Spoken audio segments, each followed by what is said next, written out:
Well, welcome back, everybody, to the F1 Creator Series. It's the kickoff. It is the launch of Season 8. We're back on the F1 24 game, and we're back with a slightly different twist to what we normally see in these sort of broadcasts. One thing that has remained the same, though, my name's Tom Knight. Alongside me is the wonderful Tom Wilkinson. Tom, how are you doing?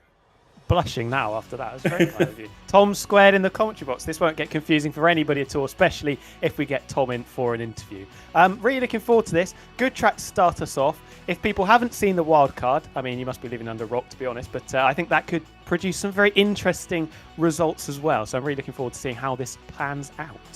It certainly will do indeed. And if you are indeed living under a rock, the wild card for this afternoon is indeed the cars have taken a bit of a downgrade. We're racing in the F2 cars this afternoon. It's going to be absolutely fascinating to see. And Tom, you've got a lot of experience commentating on the F2 Creator Series. It was practically your domain last time around. How are creators going to be able to fare with these changes? I think if we were still using the 23 cars, we might see a little bit more of a skill gap because these cars, the 24 cars, really enjoyable to drive, I have to say as well. They've only come in for about a week, so the skill gap, we're not going to see anyone miles ahead. We've had a couple of people that were in the F2 race yesterday, which if you missed it was very, very exciting. Had some really good racing in there, some really spicy moments. I think we could be set for a real nice level playing field to kick off this season. Yeah, it's going to be really interesting. Our drivers, of course, only were told about this wildcard about an hour and a half, 2 hours ago. So there hasn't been much chances to prep. There hasn't been an opportunity to sweat out as much TT as they would have liked. But our format as well has slightly differed from what we usually run. We're going to have a sprint race, 50%. So that'd be 12 laps around this Grand Prix circuit. We'll then have a one-shot qualifying where I'm told the weather is going to be a little bit chaotic. And then we are going to have a 100% race, 34 laps around the Singapore Grand Prix, around the Marina Bay. And I tell you what, it's going to be fascinating. I really think, obviously we've seen the reaction from some people. I think a lot of people were caught out a tiny bit by this coming so late and being so unexpected. Alex Gillen, who is missing this week, is going to be absolutely distraught because he obviously won the feature race in F2 yesterday, so he would have been one of the main favourites to take it again today. Slightly longer format, 34 laps of this circuit. It's going to be a real endurance test because obviously these cars very, very different to the F1 cars. They can be a real challenge to drive. It's going to be like an endurance test for some of these guys because they won't have driven this category of car for that long a period of time. Maybe they would have done some 5-lappers in 2-hour streams for some lobbies before, but I think that's going to be the maximum that a lot of these guys have gone through.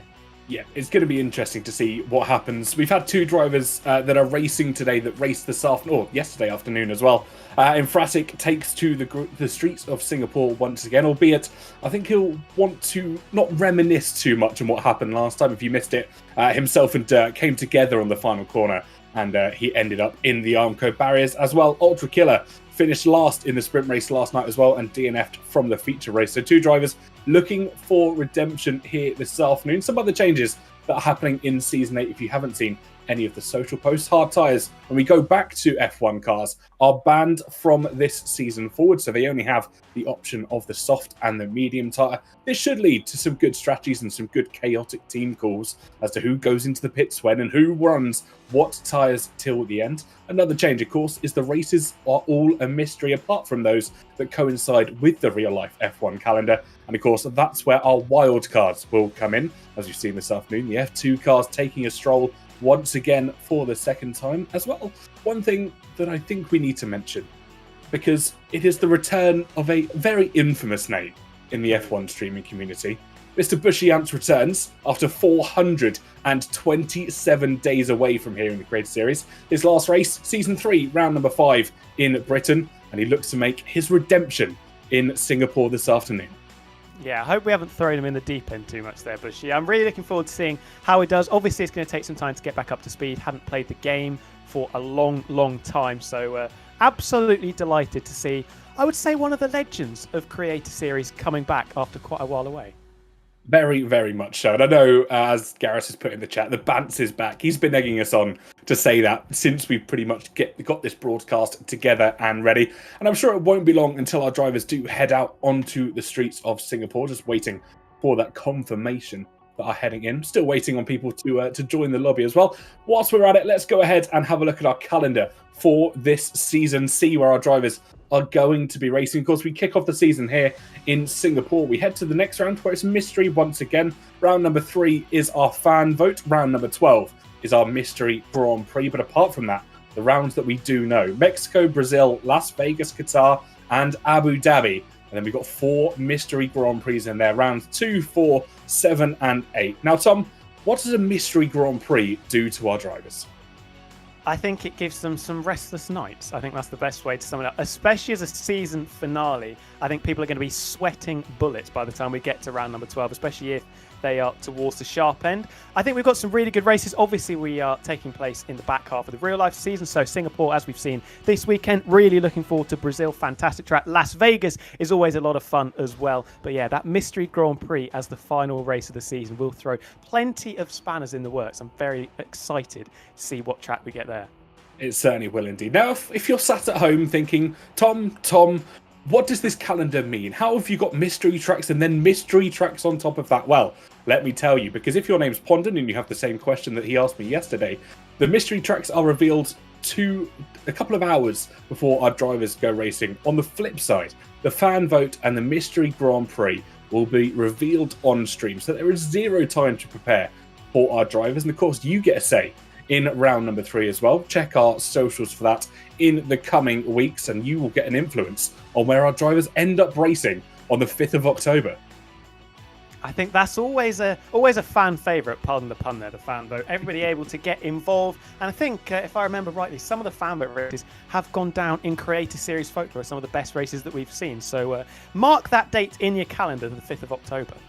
Well, ironically, the last fan vote Grand Prix was actually the Singapore Grand Prix. Wow, I believe last season or season before, and it's going to be absolutely fantastic. One thing to note, it was Tom97 that won last time out in Singapore, although he's not racing this season.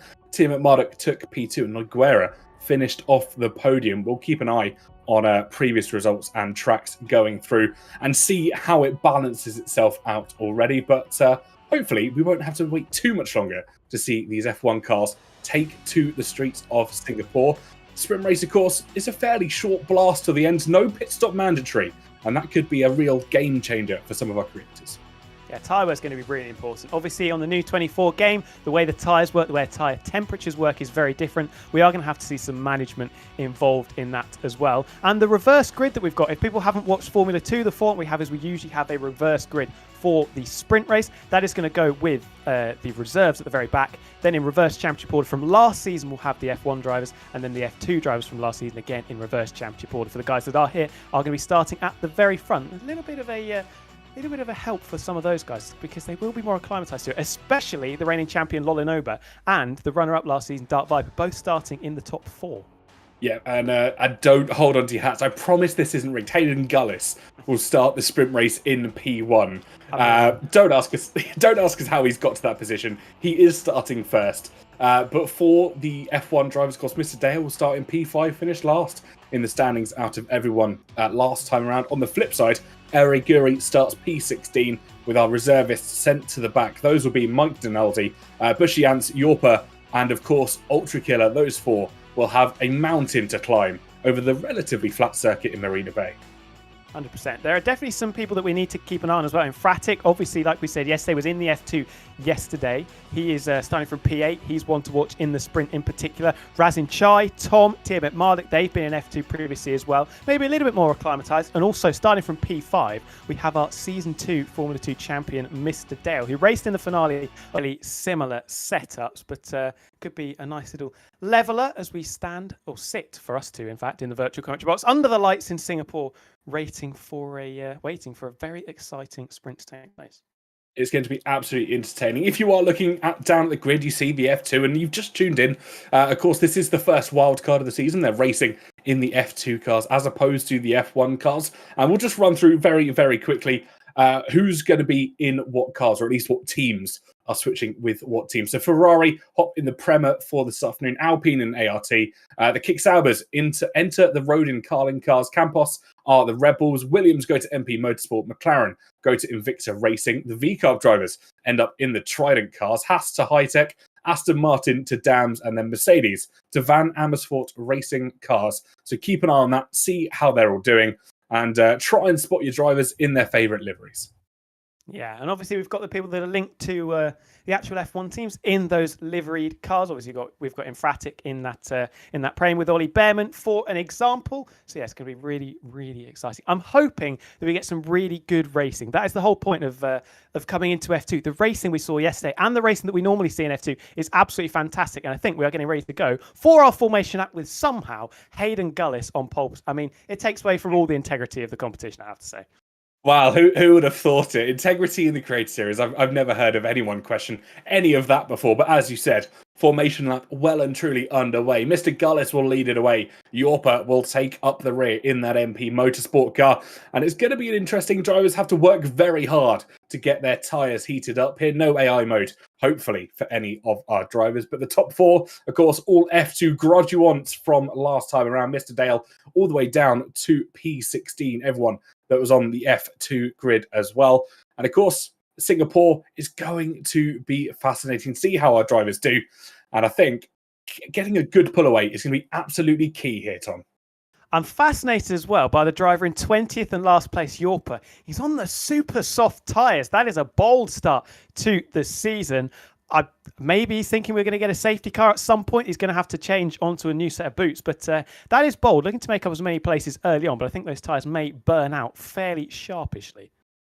Yeah, I wonder if he's already predicting an early pit stop for a couple of our drivers, because you never know what's about to happen. Tim and Marduk, early team radio, right Creator Series carnage as ever. I'm sure the man from down under will be very much looking forward to seeing how this goes. He starts in P15th today.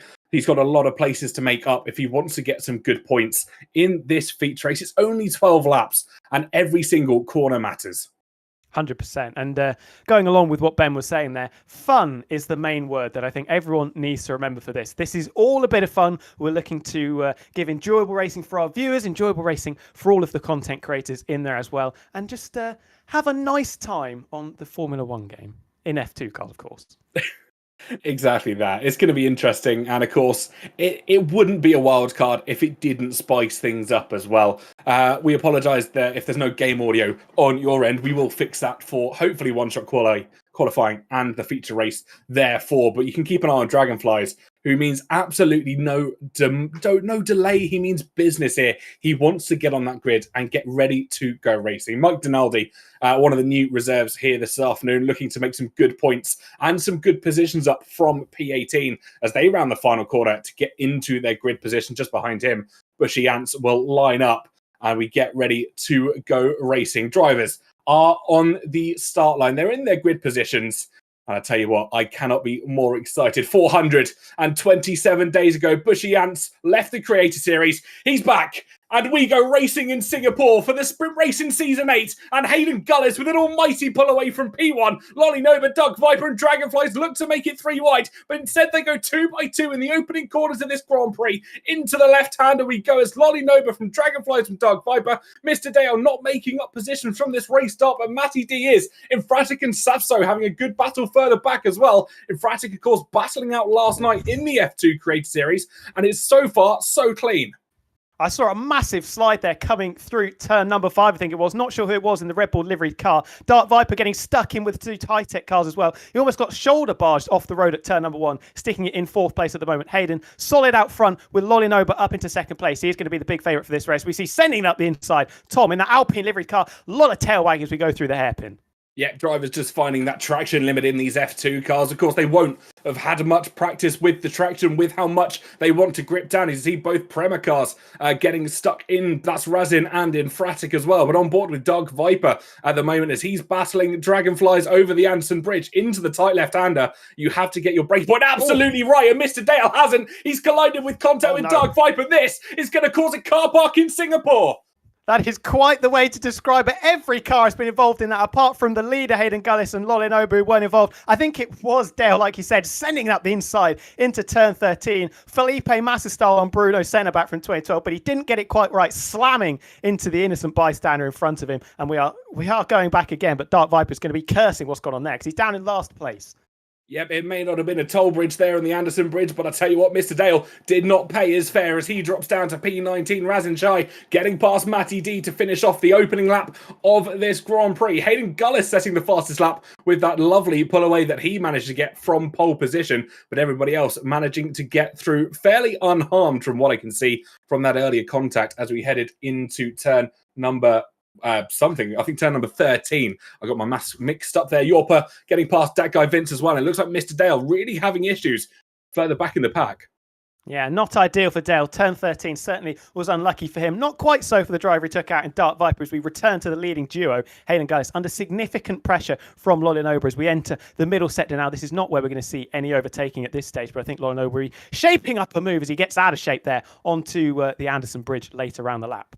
Yep, Hayden Gullis and Lolly Noba, just earlier on your screens. Those two well-versed in the F2 cars as well, but at the moment, Lolly Noba can't quite get out in front of Hayden Gullis. He's managed to claw back that gap from that race start, of course, narrowing that gap back down to 2.5 tenths of a second as they cross the Anderson Bridge for the second time in this sprint race. But everyone else continuing through. Dragonflies will be looking to get a good podium, both high-tech cars actually getting a fantastic race start here because they will be looking for some very early points indeed. Matty D has not let Razin Chai get away from P5 and P4 respectively, but at the moment this lead battle could be very interesting. Lolly Nova tries to line it up. No DRS of course on the second lap of a feature race or a sprint race in F2. They will have to wait for the third lap to begin, and he sets up what could have been a switchback, but of course that left-hander came calling. Yellow flags further back, and I think that might be Dark Viper having issues. Yeah, Punji losing a place in Aguero as well. Lolinoba shadowing every defensive move thrown by Hayden Gullis. And at the moment, the Trident has done a very good job to hold on to the lead. But with Dragonflies gaining and Razin Chai bringing a big group of cars with him as well. Another yellow flag. I think that is Dale at the back once again. Or it might even be Dark Viper in that Van Amersfoort, who has not had an ideal return to F2. Big cluster of cars coming through the final couple of corners. Thankfully, nobody. Lance strolling it into the barriers on the right. And this is going to be quite the race down into T1. Yep, it's going to be fascinating wheel banging there between Bushy and Punju, but Bushy uses his experience, keeps that car in a straight line. I think Punju has definitely had a little bit of a spin. He's dropped down to P18 there, and here we go. First time we get the camera return for Bance himself on the third lap of the sprint race. We saw Team Radio just a couple of moments ago as well. Hayden Gullis asking his engineer, aka his chat, whether Dragonflies is catching up, and I tell you what, he's pulled the gap back by about half a second. Yeah, Hayden not particularly quick, and he might be losing a place to boot as well. Down into what used to be the Singapore Sling. He'll be brave to hang it around the outside. Hayden, wisely enough, deciding he's going to concede that position, waves the white flag, and drops now into the high-tech sandwich in second place.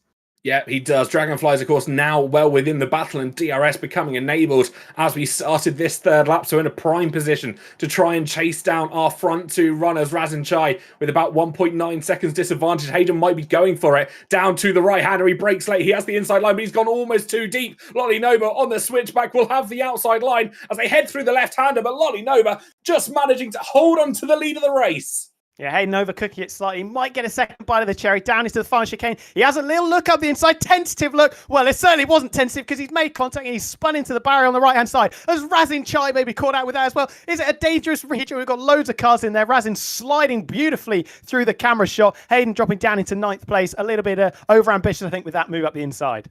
Yeah, very lucky to not cause any more chaos was Hayden Gullis. Of course, I think ghosting pretty much off for our sessions at the moment. But Razin Chai, what heck of a save on that turn in. Fratic gets a 10-second penalty for ignoring yellow flags. And that can only be assuming when he passed Razin after that spin with Hayden into the barriers. I don't think that Trident car got any damage as we await to see him come around the final few corners. But Yorpa at the moment trying to chase down Safso and Tom, all of which have had good race starts. Yeah, we've got a big train at the moment. I think the Pramers might be about to go into civil war as Razin looks to get 4th place back from his teammate Infratic. No move down into turn number 7 as they sit right underneath the rear wing of the Sauber liveried Rodin car of Max T13. Another driver that has been in F2 previously. And then there's that big cluster of cars behind. Got an MP Motorsport car getting slightly out of shape. I think that's Yorpa trying to find any route around the outside of Safso. Unsuccessful at this time, though.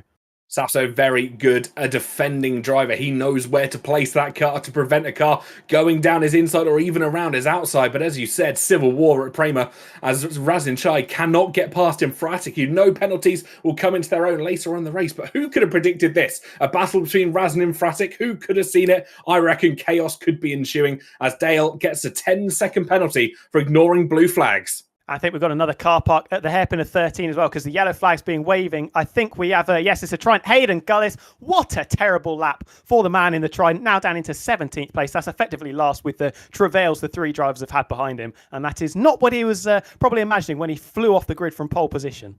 Yeah, no damage for Hayden Gullis, but I think I did see damage for Mike Donaldi. Front right end plate missing for themselves. We'll be right on board with El Guri. Of course, last season's champion or season before, trying to battle it out with Meraki as we come around the final couple of corners. Infratic has pipped out Matty D, though, for P3 on track.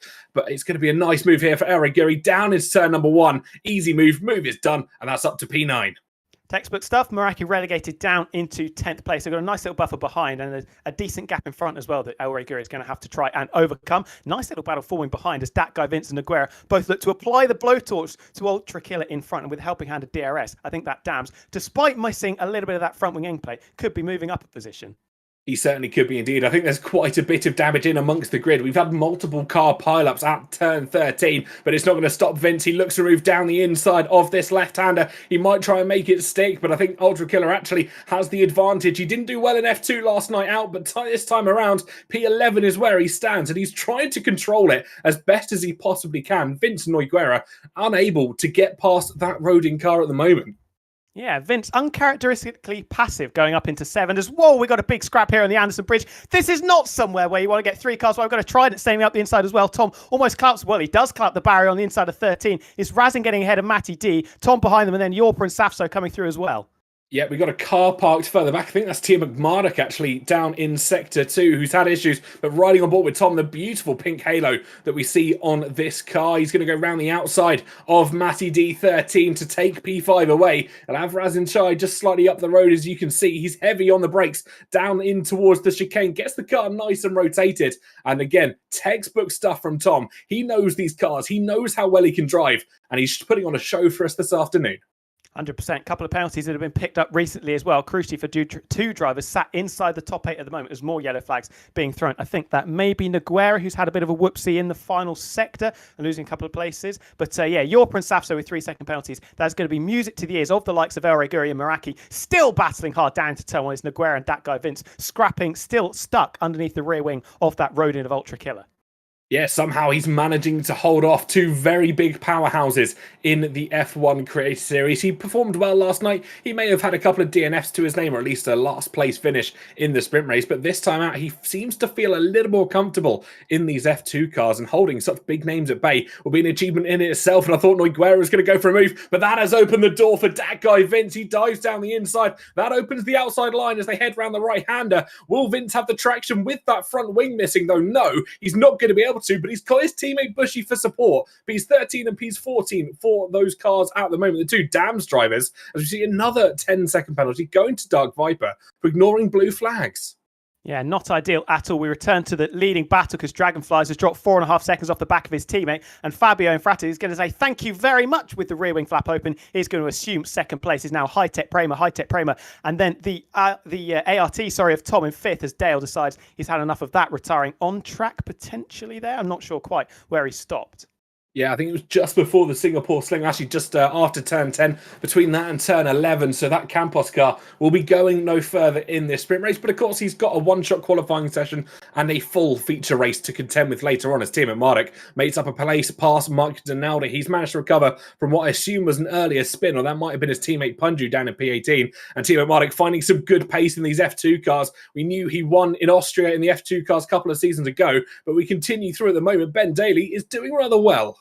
He is missing quite a lot of front downforce there, the equivalent of a wooden plank that he's got on the front wings. The Van Amersfoort in the background going wide. Dark Viper picking up another penalty. Razin Chai not satisfied with being in 4th place. He wants a spot on the podium as he set the fastest lap on the previous turn. Dragonflies might be defences as we come through the kink of 6 and up into turn 7. Is Infrati going to help his teammate? He's backing off massively. I think that's going to give him a run. No, it's not. Certainly not helping his teammate as he gives Razin the cold shoulder and a bit of a block to the inside as well. And that allows Dragonflies to swoop back past the pair of them. Oh, I thought initially Infrati was going to help Razin there block off Dragonflies, but actually that turned into a little bit of chaos amongst the team. He's blocked Razin and allowed Dragonflies past the both of them. Infratic is certainly not playing the team getting this contact. They're both into the wall. There's the civil war we were talking about. Both of them ending up in George Russell land down there in the barriers, dropping out towards the lower reaches of the top 10. Razin a little bit shaky on the exit as well as he tries to get going again. Fabio falling even further through the field. Yeah, all the way down to P14, actually not facing the right way at all. He doesn't know which way is north in Singapore at the moment. You can see that's actually his front wing on the track, and he just runs it over. And I think there's a little bit of contact between himself and Hayden Gullis slightly as well, but back up towards the lead of this race. Tom now looks to make his podium, an increased podium up to P2. He knows it's on the cards. He chases down Dragonflies into the chicane of 16 and 17. He goes a little bit round the outside, hopes Dragonflies get caught up on the bumps of the chicane. He has indeed, and now will swoop around the final couple of corners. Tom is up to P2. Yeah, Tom, I think, was looking forward to this before we started, and he's doing what he likes. I can tell you that he likes what he's doing as well. Squabbling going on behind. I think Meraki and Safso getting stuck into each other once again as the MP Motorsport car gets up into 7th place, pushes Safso with that penalty down into 8th. Dragonflies may struggle to hold on to places here. The pace, surprisingly for someone that's been in F2 very recently, not looking that amazing at the moment. Yeah, from what I understand, I've been talking to drivers since these F2 cars became released in the F1 24 game. They feel completely different to those of the 2023 spec. Of course, brand new spec coming out for the cars, which we'll talk about just a little bit later. But it has caused the dynamic and the handling of them to completely change. As we see Matty D, Yorpa, El Rey Guri as well, now on the back of this podium fight. Big train, yeah, from 2nd down into 8th. And I think Tom's going to check out. This is El Rey Guri trying to make a move up the inside of Yorpa, just spying that little mistake from the Orange MP Motorsport car. And I think the reigning champion is going to get himself up into 5th place. We could see teammate battles continuing down into what formerly was the Singapore Sling. Meraki deciding, unlike the two Pramers, not to drive into his teammate. Oh, and that's Matty D going very, very wide. El Rey Guri helping himself around the outside and gets another free spot. Yeah, Matty D somehow losing a part of the car. I think he might be down on one part of a front wing as well. That beautiful green livery, I think, just missing somewhat of a front wing as we see El Rey Guri going past Dragonflies down towards the right-hander turn number 14. He swoops it round. Beautiful move for himself, and Dragonflies rather helpless. And I wonder if there's damage on that high-tech car. We might be able to see it. It looks like he's missing some of his front wing. Yeah, go time now, though, for El Rey Guri up into 3rd. Can he chase after Tom to try and improve his spot on the podium? Dragonflies a little bit deep there into 16 and 17. Could leave him at the mercy of the trio of cars sat just in his rearview mirrors. 4 cars, actually, in his rearview mirrors. Yorpa, the first of them, Matty D13, the first of them in that Sauber livery car. Be ambitious to make a move into turn 1. And thankfully for all of us there, he sits behind. Yep, I think now he knows the game is patience. He's only got 4 laps left in this Grand Prix. I say that as he taps the rear of Dragonflies. And as we head down through Sector 1, he has to be patient. He can't go making risky moves because these will be good points to kick off the season with. And if he makes a mistake, drops down like we saw happen to Infratic, who now sits down in P16. It could be sprint race over.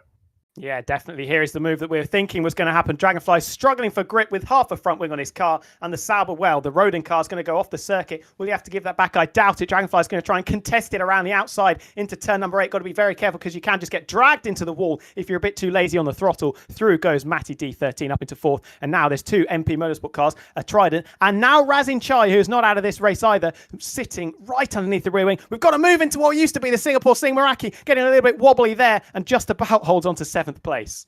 Wow, I don't know what is going on. And this is another civil war down in the MP Motorsport garage. Meraki wants past his teammate Yorpa. Of course, Yorpa in as a reservist this time around. Meraki finally gets the move as we exit turn number 13 down towards the right-hander of 14. I think Safso's actually going to go for a move as well on Yorpa. Gets the move done. He'll swoop around the outside with the extra overspeed that he's granted. Uses all of the track that's available to him. And Safso moves up to P7, albeit with 3 seconds to his name.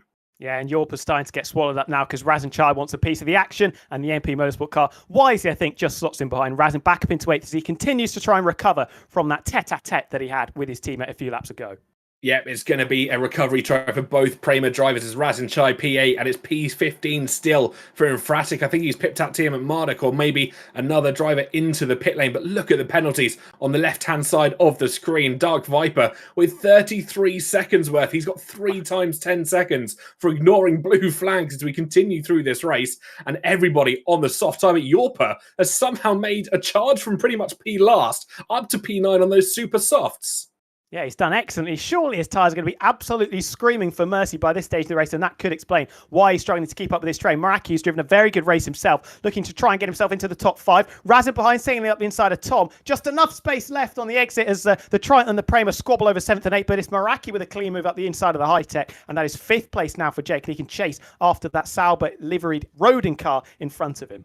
Yep, I am also hearing reports from everybody else. Rain is falling in Singapore, Tom. Look at that. Those droplets have started. And if it is chaos already, be prepared. Get your raincoat on because it's going to be a chaotic 2.5 laps to finish off this Grand Prix as we head over the Anderson Bridge for lap 10 of 12. And Meraki trying to get past Matty D for P4. And we saw Safso trying to get past Dragonflies. He's got a better exit, but look at the cars already struggling for grip. They can't get any traction with those soft tyres, with the rain coming down on the surface.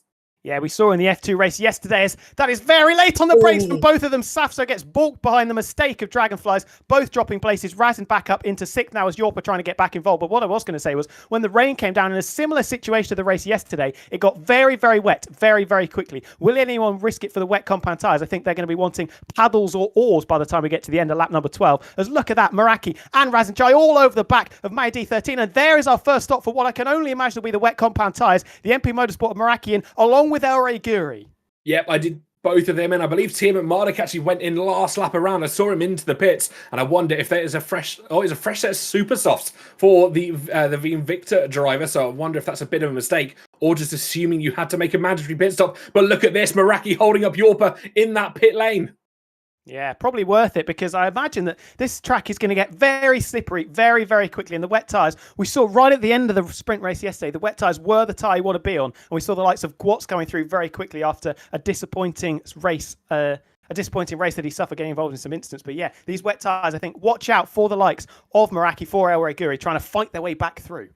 Yep, the question now will be how much grip do you have? And that is absolutely none for Razin Chai. That car almost sideways as we head through the first sector into the second. That guy Vince has retired. That is on track almost certainly. I'm trying to keep an eye whereabouts that is. And I think that's actually in the first couple of corners. Yeah, too late for a safety car. Obviously, maybe he's just come out of the pit. Well, there he is there. The dam's parked on the left-hand side of the track. Not ideal at all, as I think Yorpa and Meraki and Eriguri might be sliding. A lot of the other drivers are going to be doing some sliding. Might be smiling seeing the torrential rain that we're starting to see. That track is very greasy, very, very wet. Yeah, we may not be in Japan, but it is certainly a Tokyo drift here this evening. We've got a lap and a half to go. The question will be, can they see this race out? And they are so tentative on that throttle. They can't put any power down in these F2 cars. I mean, horsepower. They've got 620 horsepower getting to those wheels, and that is low and low for Dragonflies. He couldn't get that car stopped. As you see in the background, Noiguera drifting. Another trip into that wall for Dragonflies. He's made a bit of a mess of this down into 7th place. He could be losing more place because Air is just 10 seconds behind this group with Meraki a further 4 seconds back. Are we going to see a squabble down into 17 and 18 as Ultra Killer has managed to worm his way up into 6th place, done a very good job despite taking to the escape road there. Surely it's too late for any of these guys to come in. They've just got to stick with what they've done. They've made their bed. They've got to lay in it. Currently, Lolin Ober onto the final lap, 6 seconds clear of Tom, who's a further 7.5 seconds clear of Razin.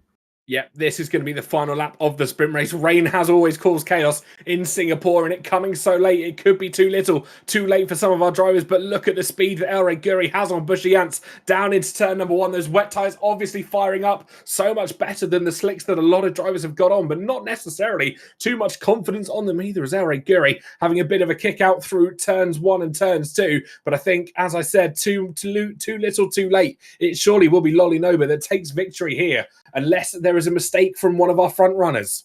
I think El can definitely get on the podium here. Look at the deltas in front. Not a lot of time separating the group of cars that he's got to try and overcome. So watch out for this Campos by the time we get to the end of lap number 12. Tom is starting to close on Lolinoba. A mistake now will be absolutely criminal. And these guys on the soft tyres, it's going to be so difficult because remember, these F2 cars, if you don't put enough revs in them, they bog down massively as well.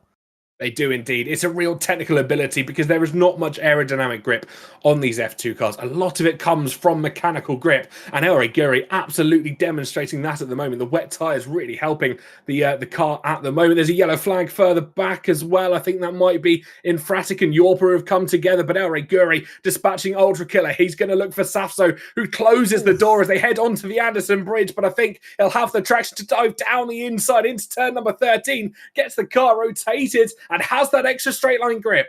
And he's up into 5th place, and look who's in front of him, Razin and Matty D. Only a further 2 seconds in front. He's running out of time, but I think he should be able to get a run down into the final chicane and potentially even the final couple of corners. Where's Meraki as well? We've got an Invictor in the wall. That doesn't matter. I think that's Tiamat Mardakor Punju, who's down right at the back of the field. Lolinoba's going to take this, barring any whoopsies, into the final couple of corners. Ere gets past Razin further back in the battle for 4th and 5th. He's right behind Matty as well. He's got that 3-second penalty. Sliding around the final corner. It's Lolinoba. Business as usual in Formula 2 as he takes the win. Tom's going to come home for a very well-deserved 2nd place. And there's El Guri getting out of shape coming through turn number 18. He's going to cross the line to pick up a deserved podium. Where is Meraki? He's 6th at the moment. Could he just get through? No, I don't think he's going to have enough time to get past Razin Chai, but he will inherit 5th place courtesy of Matty's penalty.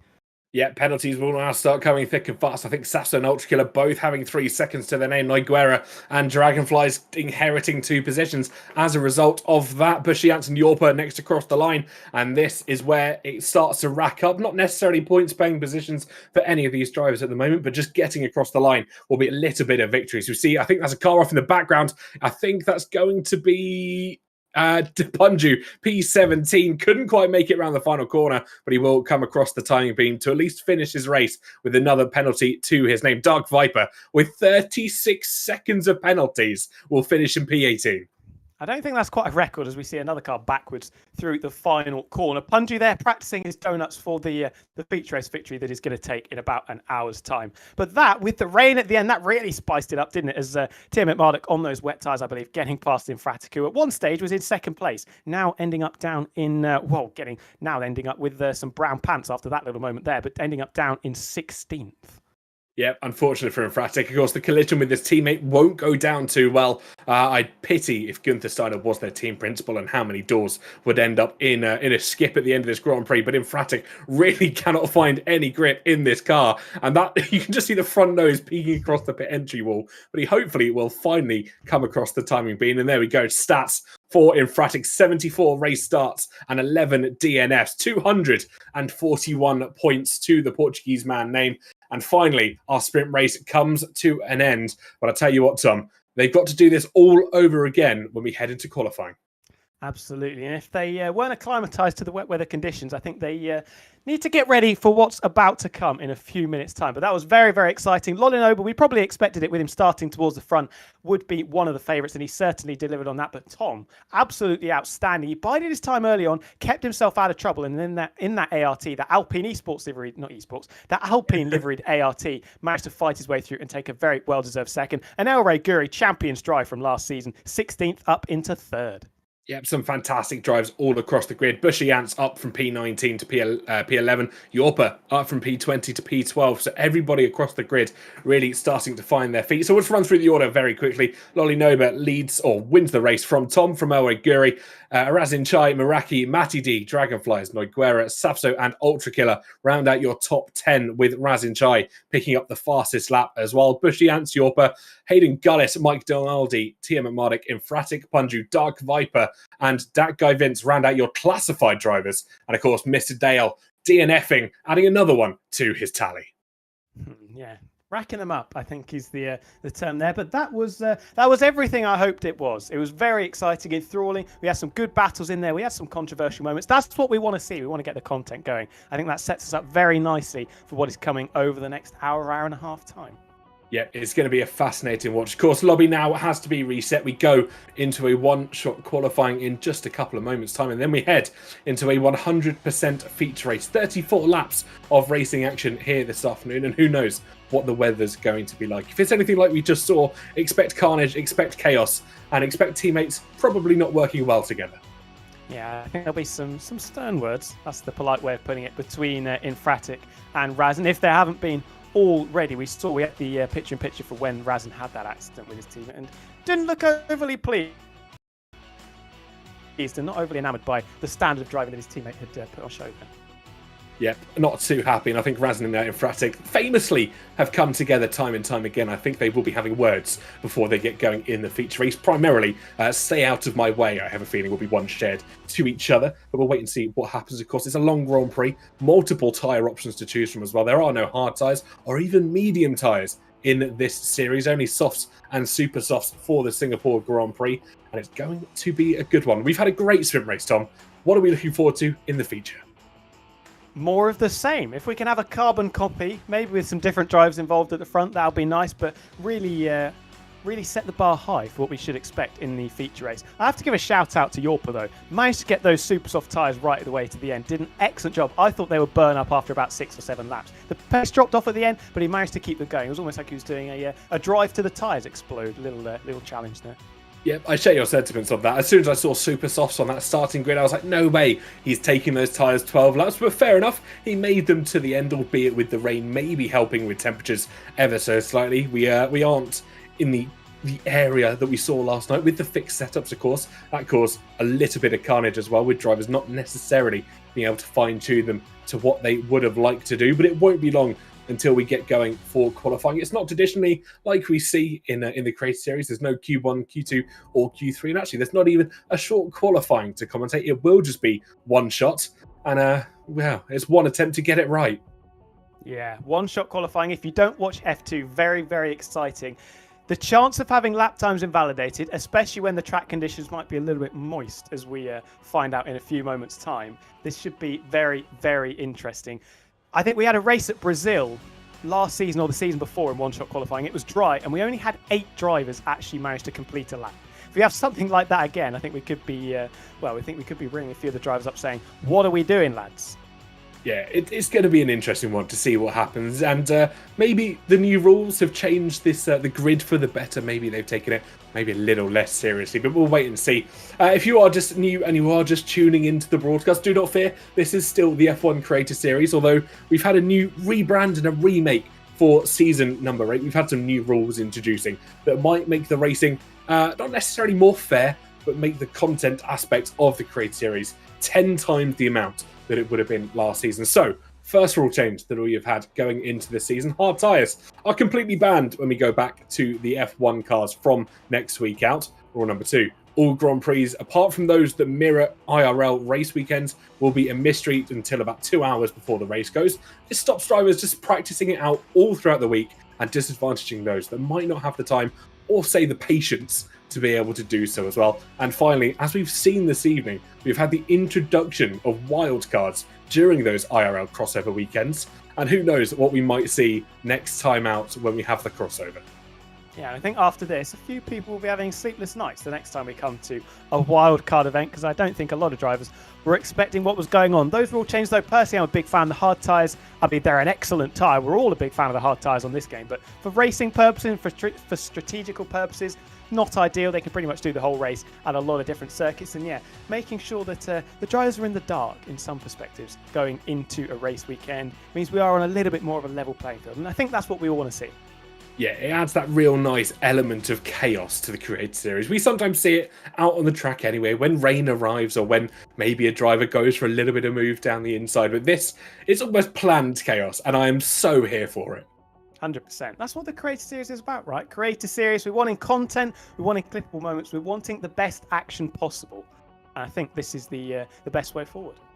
It's going to be fantastic, and I think the names really echo that as well. We've got some fantastic drivers lining up on our grids, and it's always good. I'm going to say it probably time and time again. It's fantastic to see Bushy Ants back on the Creator Series grid after a long due return. And I'll tell you what, if this sprint race was anything to go by, there will be a podium in this man's season. 100%. We thought we were throwing him in the deep end. It was a question whether he would sink or swim. He certainly swam. He was able to mix it with a lot of the big boys. Beautiful stuff to see, and hopefully he can just continue that upward trajectory as we go through the rest of this season and future seasons to come, of course. There's a real poetic picture that is painting my head right now. He's been thrown in to the marina, and he has certainly swum to success. And I'll tell you what, hopefully we'll see the same as we head into the qualifying and the feature race as well. It's going to be fascinating. I wonder if we got a moment, just let's go back and check out our race calendar for the rest of this season. See where we'll be going in the next few weeks. It will be a random round next time out, September 28th, fan vote on round number 3. Of course, last time fan vote was this. It was the Singapore Grand Prix. And then, of course, October 12th, another mystery. But then we have a known track, but of course, a wild card in its midst as well. We go to Mexico. Yeah, brilliant, brilliant. First 5 races of the season, obviously 2 of them we don't know, and the fan vote, like I said earlier, is going to be very, very fun. As will the Mystery Grand Prix right at the end of the season, leaving a few drivers sweating bullets by the time we get there, wondering how their championships are going to play out. Obviously, like you said, mirroring the real-life races where we will have the wildcards taking in effect. Brazil and Las Vegas in particular, I am very, very excited to see what the guys in the Crazy Series management can cook up for that duo of races.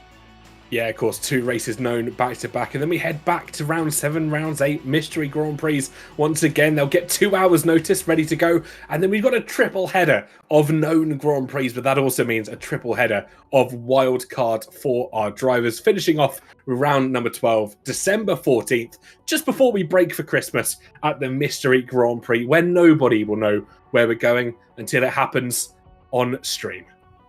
Everybody left in the dark. And I think that's the best way to end out a season. And I think the best way to describe that as well is the person that wins this championship is going to be absolutely deserving of it by the time we get there. Very, very true. It's not necessarily down to how many hours you can put in place. It comes down to how well you adapt to the conditions laid out to you on track. And Lolly Nova takes the first victory here this afternoon. They've adapted well to the F2 wildcard that has been dealt out to them in Singapore. And of course, we are, well, you can hear it on your screens. You can hear it in your ears, Tom. We've got a weather report coming in, I think, for qualifying.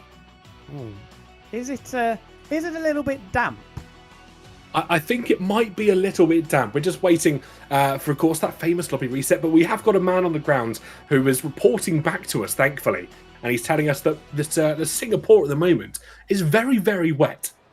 Well, that is absolutely ideal for going with what we've seen, the method of madness that we're going for over the previous half an hour. And that will, that will definitely test the drivers. I think that's the best way to put it. Wet tyres, very wet track in these cars is very, very difficult. Not a lot of rear grip at all. Not a lot of rear grip in the dry. In the wet, you're going to have significantly less. So get ready, everybody. Buckle in. Yeah, it's going to be interesting. This time around, though, they'll be prepared. They'll be able to put the wet tyres on pretty much from the start. And Early Pete comes in chat with probably the funniest thing. And if you haven't seen what happened last time, rain fell in the Creator Series for Mr. Dale, do go check it out. But we do pray for Mr. Dale's keyboard at the same time. And look at that. The weather in Singapore is absolutely lashing it down with just 20 seconds to go until our one-shot qualifying session. 100%. This is going to definitely mix up the grid. If you want to watch DRS trains and no racing at all, then you can go and stick something else on, everybody, because this is going to be absolutely fantastic. This is what we wanted to see, and we're getting ready to go. Who are we going to ride on board with? Oh, that's a good... I think we'd ride on board with Mr. Dale. Oh, I'm a big fan of that suggestion. If we can try and grab Mr. Dale, the Season 2 Formula 2 champion, and hopefully he can acclimatise to these cars very quickly. As we come round the final corner, there is Dale coming into turns 1 and 2. Very difficult seats to corners this, because you clatter the curb too much on the inside, it can spit you off into the runoff area. But then again, you don't want to get your braking wrong for turn number 3, because if you're too wide, you're going to be having a little chat with that barrier on the right-hand side. You certainly are. And of course, don't forget there are certain dry areas on this track as well, where the sponsor boards fly, where there are bridges that go over this circuit. So every now and then you'll hit a dry patch on this circuit, and it can disrupt the car if you're into a corner or out of a corner, because those tyres will suddenly grip up out of absolutely nowhere. But Mr. Dale at the moment, about mid-pack, I say that as he drops down to about P15, P14. But so far, so good. Everybody on the wet tyre, as to be expected, as we continue through this lap. Yeah, coming into the most technical part of the track, thankfully he didn't do a Tony Hawk on the curb on the exit of turn number 7, but he does go for a little bit of wobble on the exit, and very lucky, in fact, not to exceed track limits there. This is a really cool corner if you can get it right. Don't get lazy on the exit, though, because you can clout the barrier and then into the most technical part of the track. Formerly the Singapore Slink, still very, very difficult. You've got to sacrifice this part and then clatter this curb on the inside to try and set up your run through the Anderson Bridge and thread that needle absolutely perfectly down to the hairpin of 13.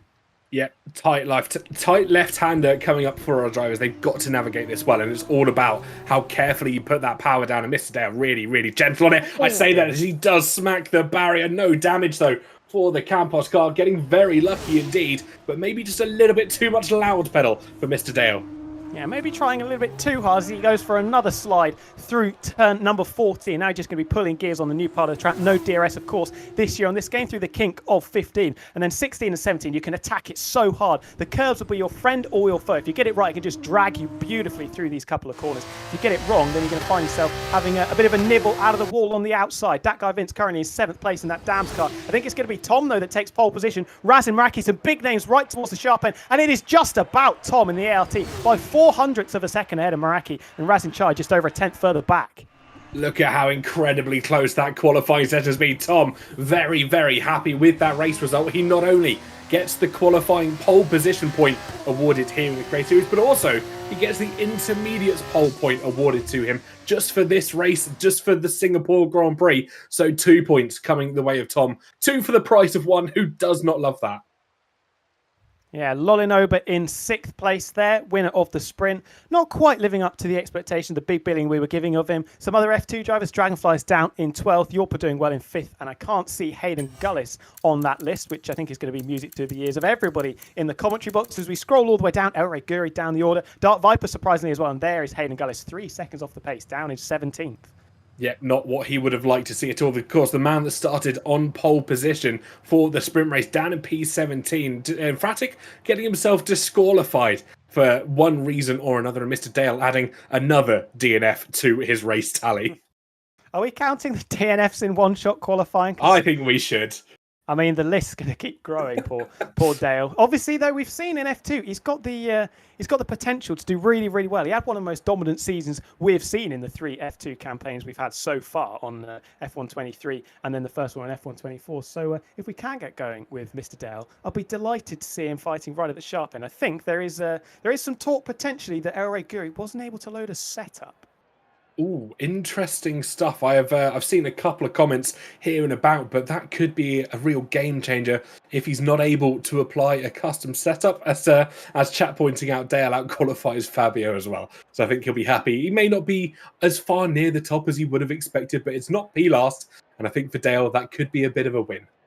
Yeah, but you've got 2 very quick drivers on the back row. Fabio, we saw, is very good at fighting his way through the field, maybe less so at maintaining the position once he's got up towards the sharp end. So we'll have to wait and see how that pans out. 34 laps for a lot of these guys. This is going to feel like a real slog, a real endurance race. Bushy hoping for no rain. Currently, it is dry under the lights of Marina Bay. It certainly is. But then again, the sprint race started the same way. We saw dry conditions out just a few moments ago, and we are just prepping to go for our formation lap. Tom will take the grid away this time out, and it will be Maraki following him, Razanchai and Tim and Marduk starting on the second row amongst themselves. Mike Donaldi, of course, one of the new reservists in P10. Fantastic qualifying for themselves. Ultra Killer, who didn't have the best performance out in F2 last night, finishing P18 under the wet weather conditions. But Yorpa as well, doing well. Another reservist in P5. As we get some stats for Maraki, 69 race starts, 1,029 points. Yeah, we're hoping to add to those 8 wins and not to the 5 DNFs that he's got in there, starting from second place. The run down into turn 1 can get a little bit awkward for the guys on the inside. It's a real pinch point over that curb as Bushy Ants, well, he has been disqualified. I wonder if there's been a little bit of contact in there, but that is not ideal. Those tyres are going to be absolutely stone cold. Not ideal at all for that second Downs drive with his teammate up in 7th place. Good lap as well from that guy Vince, we should point out. Yeah, not what he would be wanting from this. It may not be rain, but certainly the cold conditions not helping him in the slightest. We see Mike Donaldi once again on our screens running in the Alpine alongside Tom for this afternoon, or more correctly, the ART cars as they are known in the F2 world.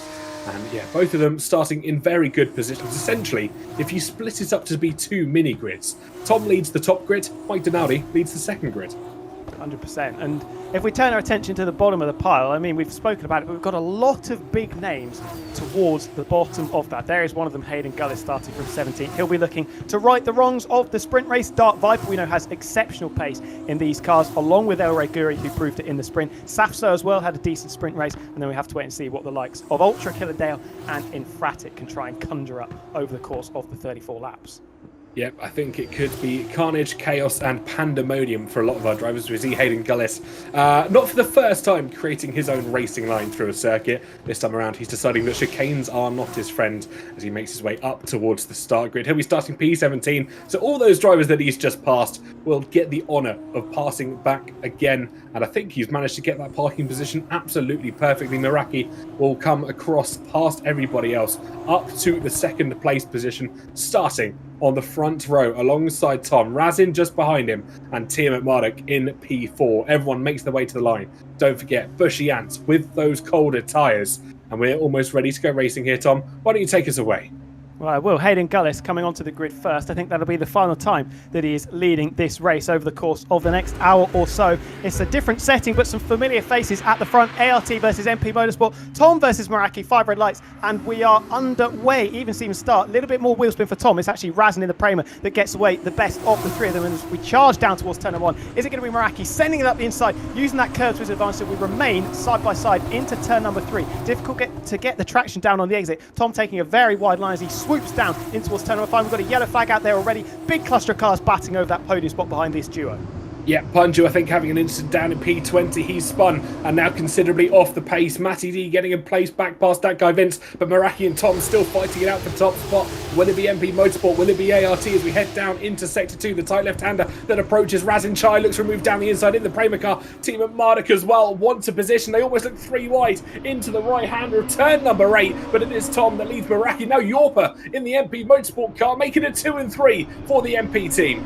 Absolutely needed no invitations there, please and thank yous, as he swept around the outside of both of them up into the podium place. And now Tim at Marduk could be at the mercy of Razin Chai as we come into what used to be the Singapore Sing. Tom still leading the way, Team Radio from, and this could be interesting. Oh la la, it was a very spicy start for him indeed as the MP Motorsport cars getting very close together. Meraki going for a little wobble through the Anderson Bridge. Now he could be under severe pressure from his teammate and the pair of cars behind us. There is a car backwards, and once again deja vu from the sprint race. We've got a car park into turn 13.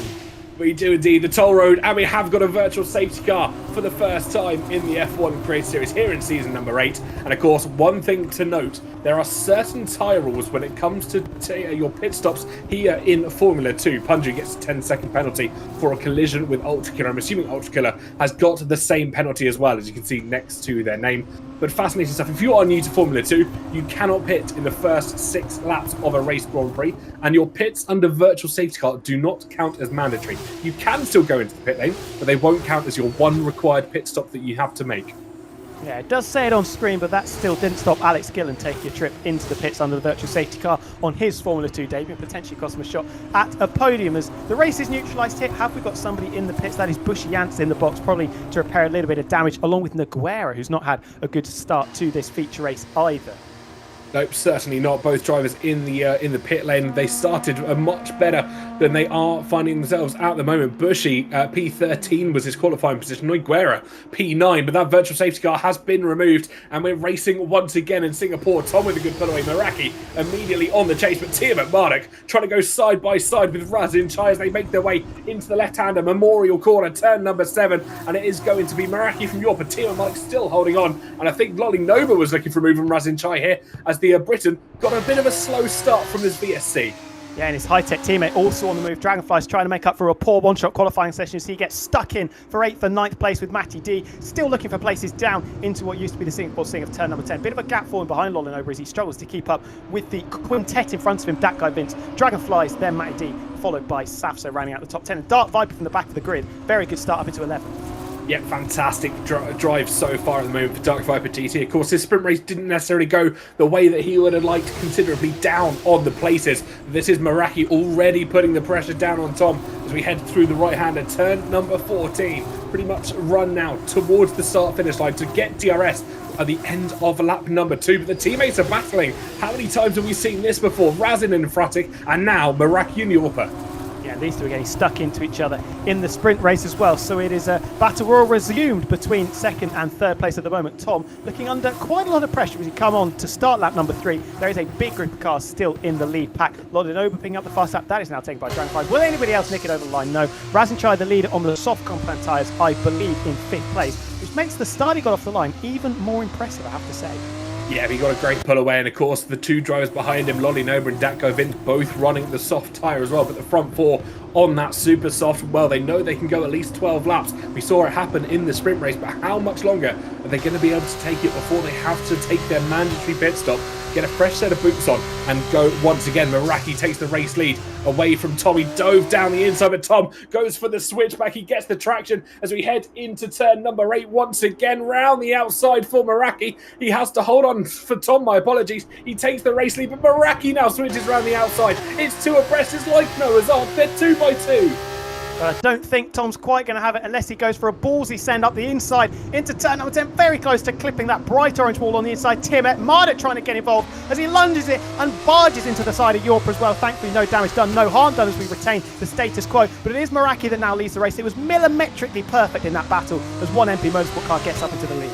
It certainly was indeed. Yorpa will be looking for the opportunity now to pass Tom, join his teammate on the front too, but I think he also could play the team game, be patient. You see Razin Chai in the background defending from Lolly Nova. Safso's past Matty D for P9 on track. That Trident car really starting to make positions up from this race start as well, but the front four are all in amongst a battle for themselves. I think that was a dive from Lolly Nova farther back. It is indeed. He goes really deep on Razin Chai, almost gets the move done, but they're still wheel to wheel into the final corner. But as we see the front four come through, Yorpa has the better run out to the final corner on board with Razin Chai, as we see Dakai Vince has dispatched the Prema car as well into turn number 1, but Razin might have to be patient. I think that's Safso going for a move down the inside as well. A little bit of contact, I think, between himself and Dragonflies, but all making it through safely. Yeah, these guys have made life very difficult for themselves. Lolino with a big send up the inside, going very wide was Razin Chai. He got shoulder barged off the circuit by the high-tech and losing a couple of places to boot as well. This 4 leading the way. Are we going to see them in the same order by the time we get down to turn number 7? I wouldn't count on it because it could be an MP Motorsport 1-2. Tom going defensive. Yorpa says, stuff that. I'm going to try and send it up the inside here, but he can't quite get that second MP Motorsport car alongside. Yeah, he was 50p and a carrot too short. This time around was Yorpa, but unfortunately Tom, in a very great defensive opportunity, he held P2 away from the MP Motorsport car. But I think as soon as Yorpa can join his teammate as a 1-2 combination, they will start to try and pull away with this race. Tim and Marduk will be hoping that that doesn't happen. We know what happens when he fights with Tom sometimes as well, as we continue through this Grand Prix. Lap 4 of 34 as we cross the Anderson Bridge onto what I'm going to call the Creator Series car park. 100%. Lolly Nova also working his socks off to try and get back into the 1 second window of that Invicta of Tim at Marduk. He's done a pretty decent job at the moment, sort of hovering around 1.2, 1.3 seconds, and he's left that guy Vince and the group behind absolutely in his wake as the Dam's struggling to hold on to the coattails of the F2 reigning champion. Down into turn number 16, we will head with the leading quartet. Meraki still comfortably ahead of Tom at this stage. Yep, certainly is. Meraki, of course, won the race in Australia just a few weeks ago in the F1 Creator Series, so he knows what it's like to lead a Grand Prix, albeit only for 4 corners. But Tom, again, a race winner. He knows what it's like to lead a Grand Prix. Yorpa stepping in as a reservist. He'll be happy with his P3 performance at the moment, but of course, long race to go here in Singapore. Tim McMartin can be patient. Again, one of those experienced drivers. He'll sit there, be patient. He knows when to make a move. As you see Dark Viper on the left-hand side of the screen is getting past Matty D for P10, but the quartet at the moment starting to pull away. Can Lolly Nova try and catch back up? I think the crucial thing is, when will we see the crossover in performance of these soft and super soft tyres? 5 laps in, the purple stripe tyres that we of course don't see in Formula 1 anymore, still working nicely, as is that ARTF Tom as he lunges it up the inside into turn number 7, and now the MP Motorsport cars are going to duel as we come out. No Tony Hawking on the curb of the exit. I think Yorpa's going to try and swing it around the outside. Bit of a slide there for Meraki, and I think that's going to lose him second place, and it does. Tim at Marduk nibbling at the heels of Meraki as well, and down into 4, 3 places lost for the Williams livery car. Yep, 3 places and 2 corners. That is not what Meraki would have wanted as we headed in towards Sector 2. He knows he wants to be back up, leading this pack, controlling the pace as we cross over the Anderson Bridge. Meraki looking for a move on Tim Marduk into the left-hander, but this has allowed Lolly Nova and the rest of that pack to catch up all the way down to Matty D13. You now have the top 12 altogether. And we've got a replay going on. This is Dragonflies on lap number 4. This was getting stuck in with that guy Vince and Razin Chai down to the hairpin of turn number 8. Is there going to be a bit of contact here? Just enough space for the high-tech. Send it around the outside. That becomes the inside, and that is 7th place.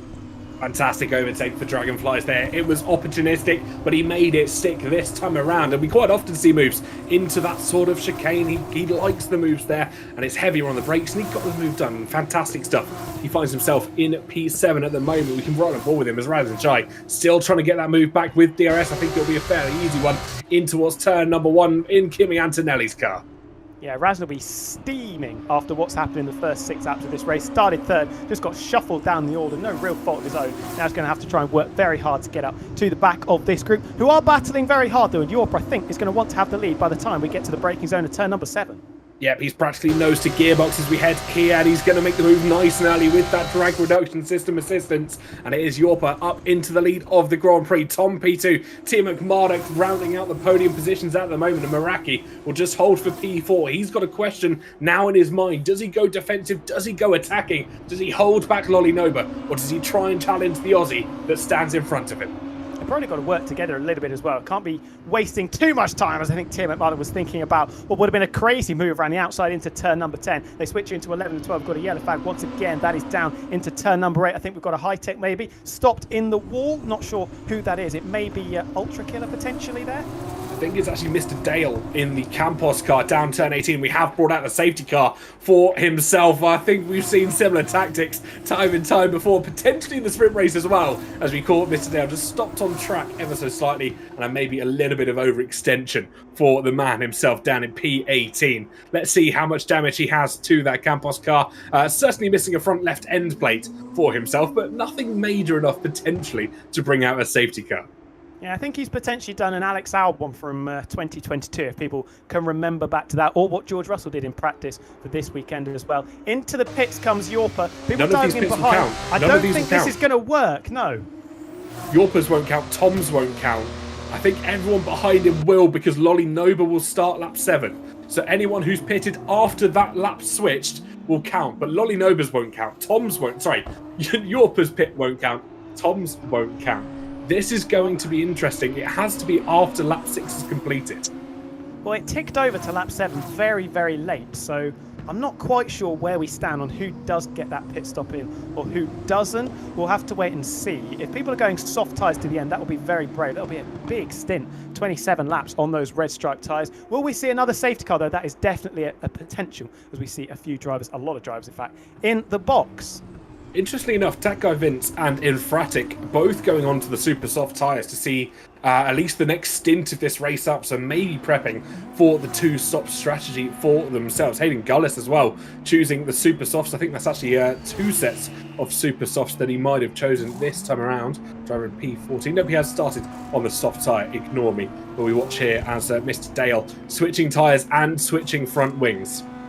Yeah, he's needed a few of those over the course of this race so far, but a chance to reset and go again. Nogueira also back into the pit lane for what I think is the second time in this feature race. The majority of people favouring the red stripe soft compound tyres. Only Vince Infratic and Hayden Gullis who will be looking to be making very, very quick progress on this restart on those very nice super soft tyres. Yeah, definitely prepping for the 2-stop strategy. We saw them go 12 laps in the sprint race, and of course that was under a 50% race condition. But I wonder how much longer these tyres are going to be able to last in a full 100%. Surely they're not going to be able to go more than 12 or 15 laps here. I can't see them going the full 24 till this race ends. But who knows? Anything could happen in the F1 Creator Series. See what happens. The super soft tyres get to the end. I mean, I'll be eating my socks probably. That is going to be an unbelievable effort from somebody there. I doubt the soft tyres will get to the end without falling off a cliff, to be honest. 27 laps when you're putting this amount of load through these tyres. I mean, that is very, very bold. Yeah, it's going to be a very, very questionable one to see. And who knows, we might even see a couple of instances where drivers are told they have to pit on that final lap. We'll wait and see for any confirmation of that. So keep your eyes on Yorpa and Tom, because I think if anyone's going to fall foul to that rule, it will be one of those 2 drivers. I'm sure there'll be people within their communities, their engineers potentially as well, who are talking them through the race scenario live and as it happens. Yeah, it's nice to know the Formula 2 strategy rules aren't confusing in any way, shape or form. The commentators can't even work out what is probably going on. Well, most of our statistics and most of our knowledge here, Tom, is known from a 50% race. Very true.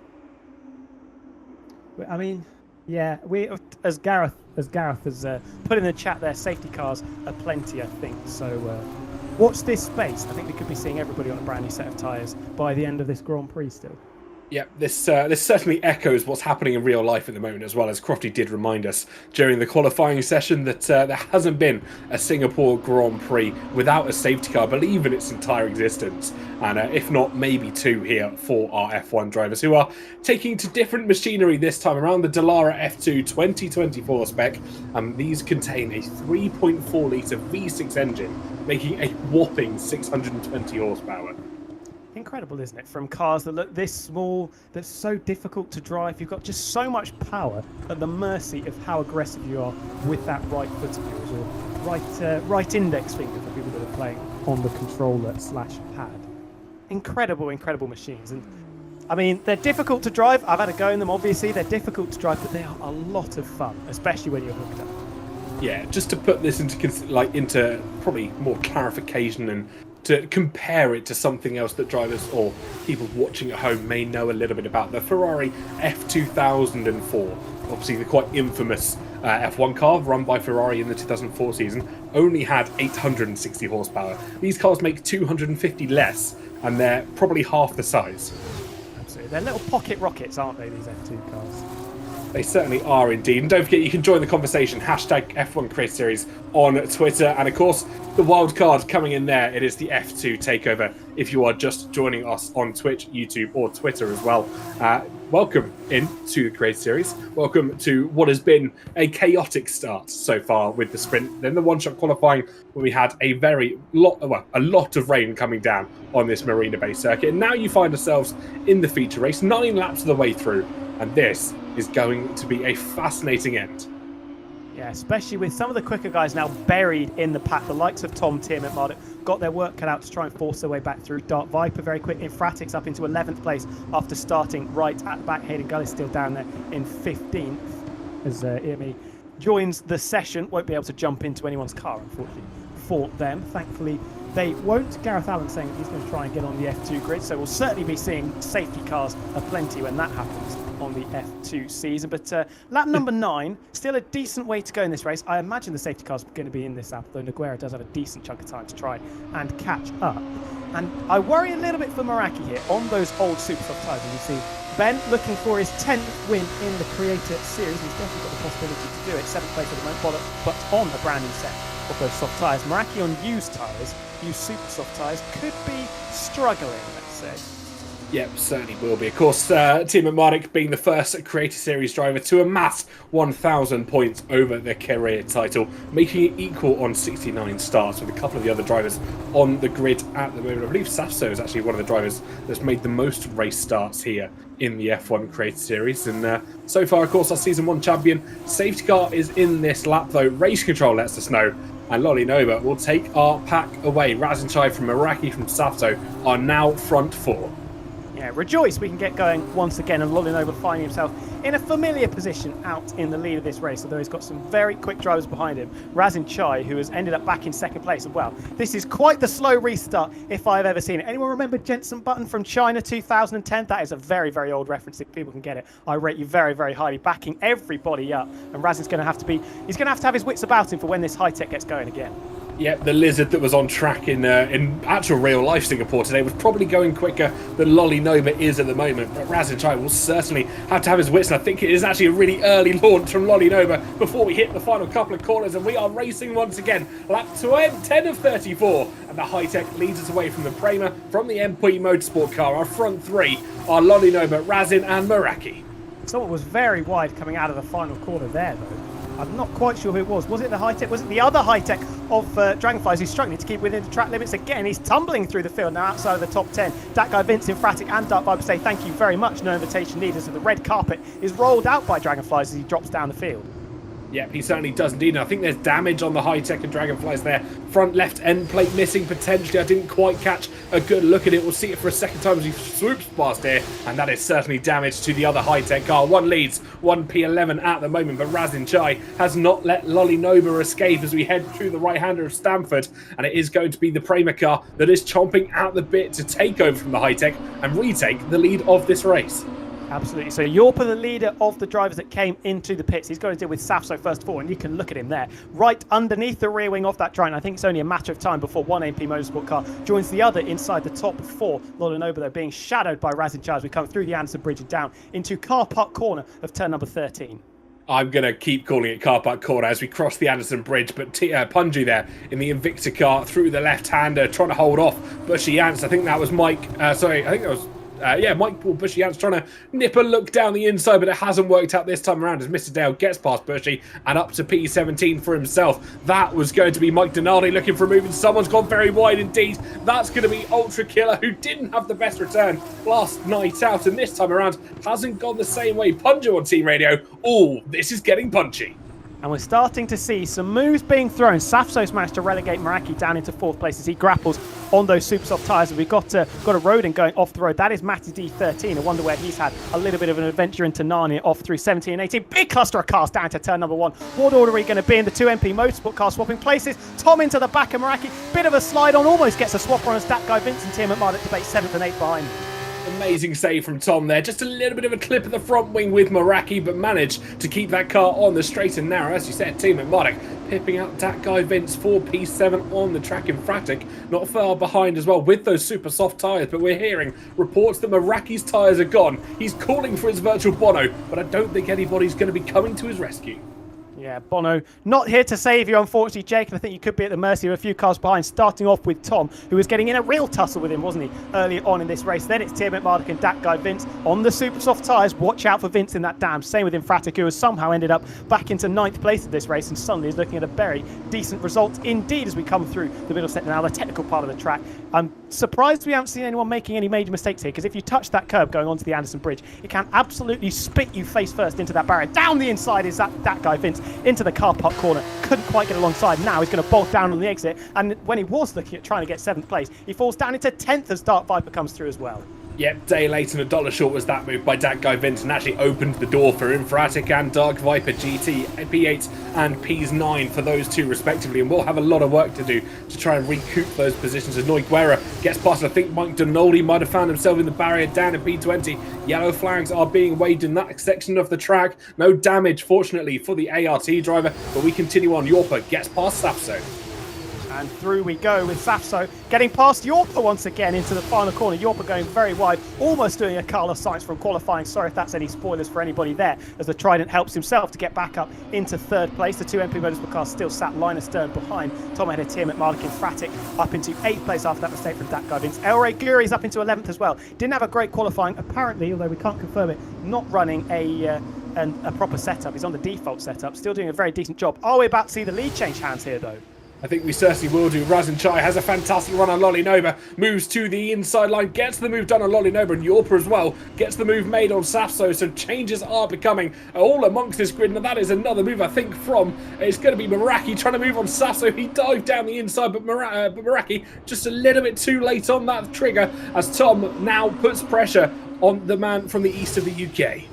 Yeah, Meraki's certainly not going to go down without a fight here. He's racing some very familiar foes in his Creator Series past. He's got Tom and Tim McMahon lining up to try and challenge that MP Motorsport car. But yeah, the Italian driver and the Italian driver against the Italian team, and currently it's Prema ahead of Lolinoba. As into the car park corner we go, and that is Tim McMahon trying all he might to get past Tom, but he can't quite make it work. He's got to be careful because he's Infratic sniffing at the heels of Tim McMahon. Down the hill we go, not quite close enough to make this move.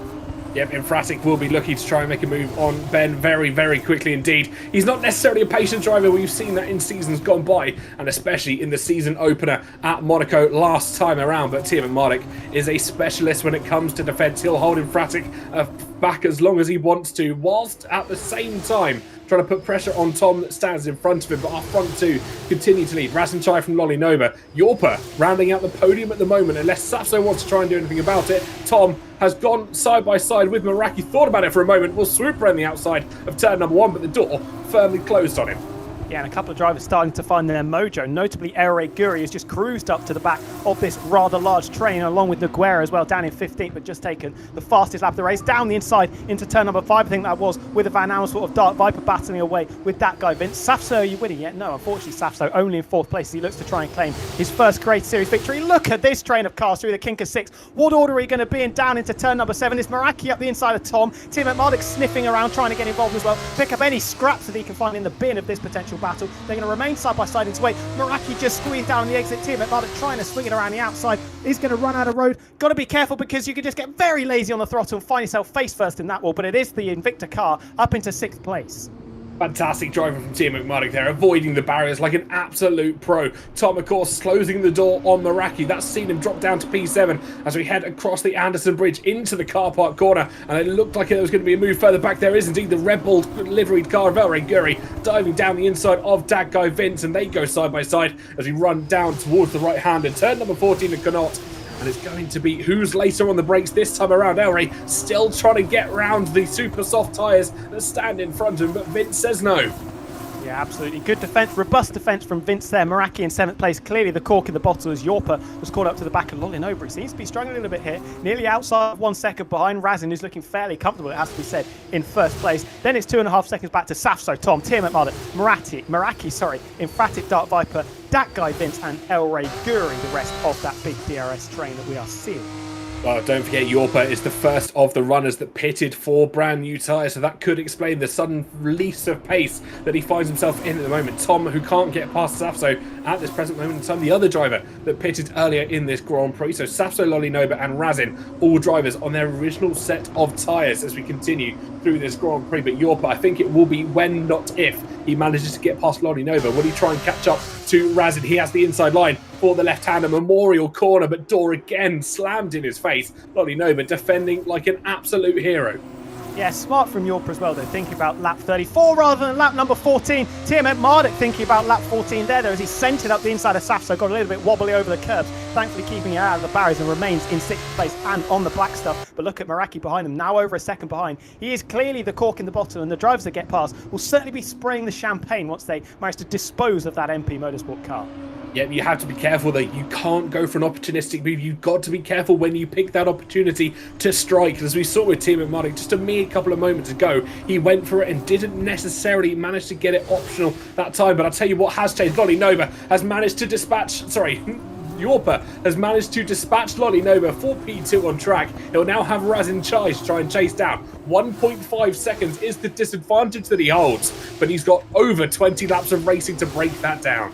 Bit of bumping and grinding involved, it has to be said, but Yorpa eventually muscles his way past the Formula 2 Season 3 champion and up into 2nd place. And like you say, now chasing after the prime of Razin Chai, who after that difficult start, getting shuffled through the field, now leading comfortably. And he's in a very decent place to challenge for the victory. Tom setting the fastest lap as he has recently disposed of Meraki and has brought Safso, Tim Marduk along with him. Emphatic has got rid of the MP Motorsport car Meraki as well. Now it's going to be Elray Guri. Hoodie Pete making a good point. Elray Guri has been pretty quiet in this race, and that's not usually how Elray goes about his racing.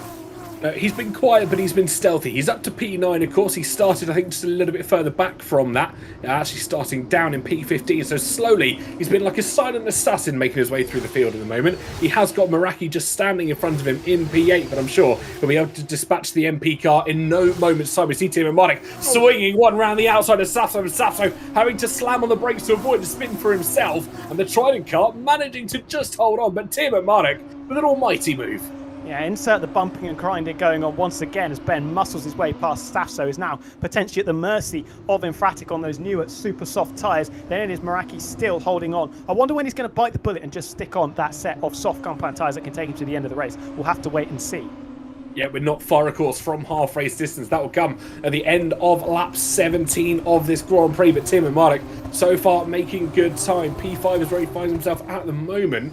And of course, he did manage to pit earlier under that virtual safety car, so is on a fresh set of tyres. Tom here right on the back of Lolinobre, the high-tech looking all over the shop as Tom in the Alpine livery car tries a move. He's going to look down the inside, doesn't necessarily have the straight line speed. He's not quite full bug catcher yet as Tom, but when that moment comes, he will be looking to strike. There it is, concentration face, as I think we can like to call it. Engaged as Tom sits right underneath the rear wing of the high-tech. Obviously not going to make a move up the inside into the final couple of corners, but if he can get a good launch out of it as Safso's dropping down the field, is that the Trident coming into the pits? We haven't seen the notification on the side of the timing tower. Through goes the ART of Tom up into third place. Yeah, fantastic move for himself as Punju picks up a penalty further back as well. That'll be for disobeying track limits, but the ART starting to make moves for high-tech will be suffering on those older tyres, and now he'll have the man from down under, Tim Marduk, to try and challenge. 6/10 is the gap that separates those two well within DRS range. I think, as you said, Safso into the pit lane, I'm going to assume. Yep, fresh set of tyres, go on to the super soft. Lolly Nova retakes back past Tom, and this is a fantastic battle for the last of the podium positions. I think these guys will be slightly wary of Safso now. That undercut for the drivers that haven't pitted yet is going to be strong. Car in the wall, I think that's Mike Denaldi going through turn number 5. Safety car will be absolutely disastrous for Safso. Look at this, Tim and Marduk, opportunistic stuff as Tom and Lolinova go side by side. You can't be 3 wide at Singapore, lads. We've got to be very careful. Down into turn number 10, surely there's not enough room. Lolinova backs out, but Tom and Tim and Marduk are going to continue to stick their teeth into one another, and it's the Invicta that comes out on top. Yep, Tim and Marduk, fantastic driving there. Lolly Nova, very smart driving as they cross the Anderson Bridge into car park corner. No car park this time around as Benjamin Daly up to P3 into the podium positions, and Tom will have to settle for P4 for now. Lolly Nova, of course, knows he has to make another pit stop in this Grand Prix if he wishes to continue. And we saw that team radio from, I believe, I think Hayden earlier on. What had happened to Safso? Yeah, down in last place with that fresh set of boots on as Meraki now starting to get swallowed up, and I wouldn't be surprised if he decides this is the lap that he wants to get rid of those aging super soft tyres. 15 laps is a good effort, but now dropping down into 9th. Could that be 10th with that guy Vince trying to swing it around the outside? Yes, it is. The Dams is through. Does he peel off into the pits? No. Well, I respect it staying out this long, but might be compromising your race slightly here, Jake. Yep, he's managing to take these super soft tyres to absolutely new extremes. We were told that his tyres were dying a considerable number of laps ago after the VSC and went off our screens. Green flag racing was reinsued, but Yorpa here on a very, very good charge, now pressuring Razin Chai for the lead of the Grand Prix. We head down towards turn number 7, Memorial Corner, and I don't think it's going to be this time around. He's not quite close enough to make a move, but he certainly will be in the Prema's mirrors. He'll be right up against his gearbox, and that pressure can do a lot of different things to a driver. Yeah, battle resumed behind as Tom re-overtakes Tim McMardick to regain that place on the podium. This is going to be music to the ears of Razin, though. Still going to make a box, but 5 seconds clear of this dueling duo over 3rd and 4th place. Lola Noble just trying to stick like glue to the back of them. This is a battle for 16th and 17th. 2 legends of the Creator Series. See this, Dale going for a slide on the exit of turn number 8. Bushy Ant says thank you very much, and he assumes 16th place. Are we going to see a lovely little switchback? I was so excited I couldn't get the words out. Dale going to go up the inside and reclaim 16th down into turn number 10.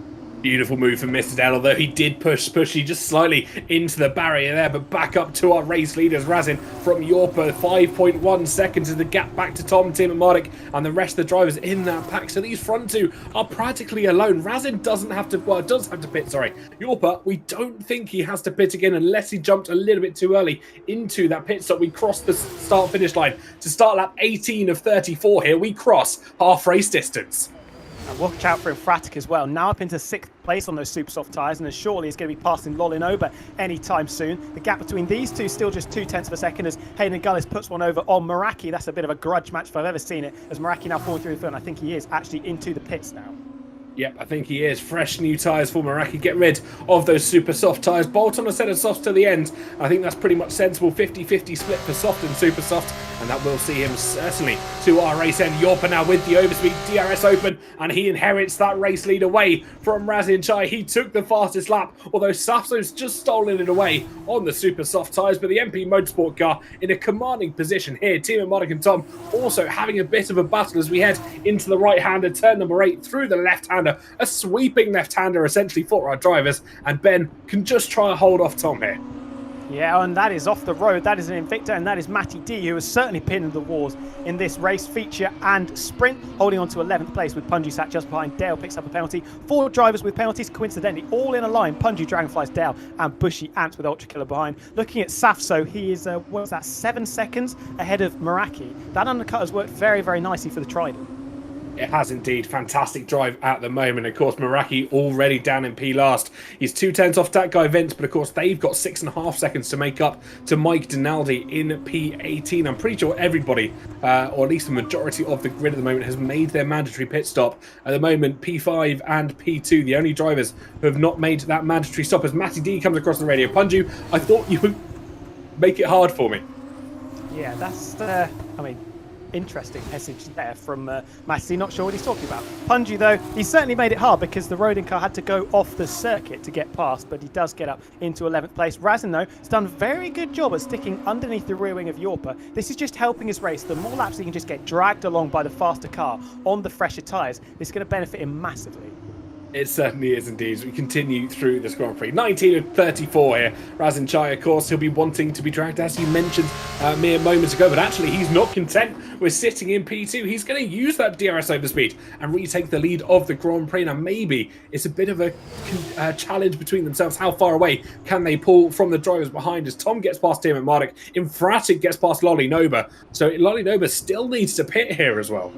Yeah, Fabio will be disappointed it's taken that long. He's lost 2.5 seconds to the duo in front, but he is up into 5th place and is doing a very, very good job in that second frame. They'll be scoring a decent chunk of points. The two Ferrari teammates looking further down. We're going to continue this scrap between Matty D13 and Punjim because the Victor is closed back up onto the rear of the Sauber liveried Rodin car as they sit just outside the top 10. Look at that, Yorp almost pushing Razin through car park corner and up towards turn number 15. I think the MP Motorsport car with the helping hand of DRS should get this position back again. No, he's happy to sit behind for now. Yep, I think he knows Razin still has to pit here, I'm fairly sure. It's a question of when, not if, because he knows that Prema will have to get a fresh set of tyres. And actually, the longer Razin takes this, the less opportunity he's going to have to recover what is his. As it's a very long pit stop in Formula 2 because they can't. It's not like F1 where you've got 3 people per tyre. You have 1 person per tyre, but maybe he's waiting on a safety car as we get yellow flags once again for Ultra Killer in Sector 3. Just on the exit of car park corner, everybody managing to get past him safely, I'm fairly sure. And that Rodin Carlin up and running once again, already down to P19. And actually, that guy Vince, I believe, will make that P last. Yeah, nobody else paying for any parking tickets there as Ultra Killer in that Rodin, pushed down into 20th place courtesy of that mistake. Now we rejoin this battle between Punji and Matty D, and Ian Victor has actually managed to get back past the Rodin, weaving over to the left-hand side to try and break the slipstream down into turn number 1 we go, and Punji will hold on to that for the time being. Yorpa and Razna think about to swap places. There we go. Through goes the MP Motorsport car and he takes the lead. Bit of a snap on the exit of turn number 3 for Punji though. Matty D13 will be smiling under his helmet watching this, because with the helping hand of DRS, this should be 11th place once again. Yep, should be a fairly easy move for Matty as Guerra actually gets past Hayden Gullis as well, up in P9. So the two Van Amersfoort racing cars once again reunited in P8 and P9. And watch on our boards here, Matty D getting past Punju. He's swooped right outside. Oh, he's gone deep into the wall. And exit stage right there for Matty D13. Just decided he wasn't going to use his brakes. Virtual safety car deployed. That is not good news for the drivers that still need to pit, because of course you cannot come into the pits to make your mandatory stop under the virtual safety car. The Rodin gets going once again, minus quite a lot of his front wing. I think we should be able to continue without a full course safety car. Although Matty 13, we've spotted you. You've been spied on there. He's stopped on the circuit. I wonder if we're going to see here. Oh no, my brakes have failed. This is Crashgate all over again. I shouldn't laugh at the commentary box. He's tried, but he's actually lost more positions than he actually gains at the moment as we hear technical issues. We've got some teaming up. Both Rodins have stopped. I wonder if it's a team issue now. Brakes have failed for both of them. And I mean, can we... safety car has been deployed. You are very correct. You see at the bottom right-hand side of your screen, Bert Mylander actually back on the track map. So whatever was planned at Rodin has certainly worked. I wonder what we make of that one. Two teammates just maybe they're just having a catch up, seeing how their races were going. For both of them, not very well. Is the answer. Is El Rey Guri? That's a big moment. 10-second penalty for ignoring yellow flags. I wonder where he's done that. That's an interesting place to do it. He's got 13 seconds of penalties now. Razin, that was perfectly timed for him as he comes out of the pits on a new set of tyres. It still says virtual safety car top left. Don't worry, the real safety car is on the circuit. Razin, what are we going to say here? You legends. I think the two Rodin guys have made quite a few friends from what's going on there.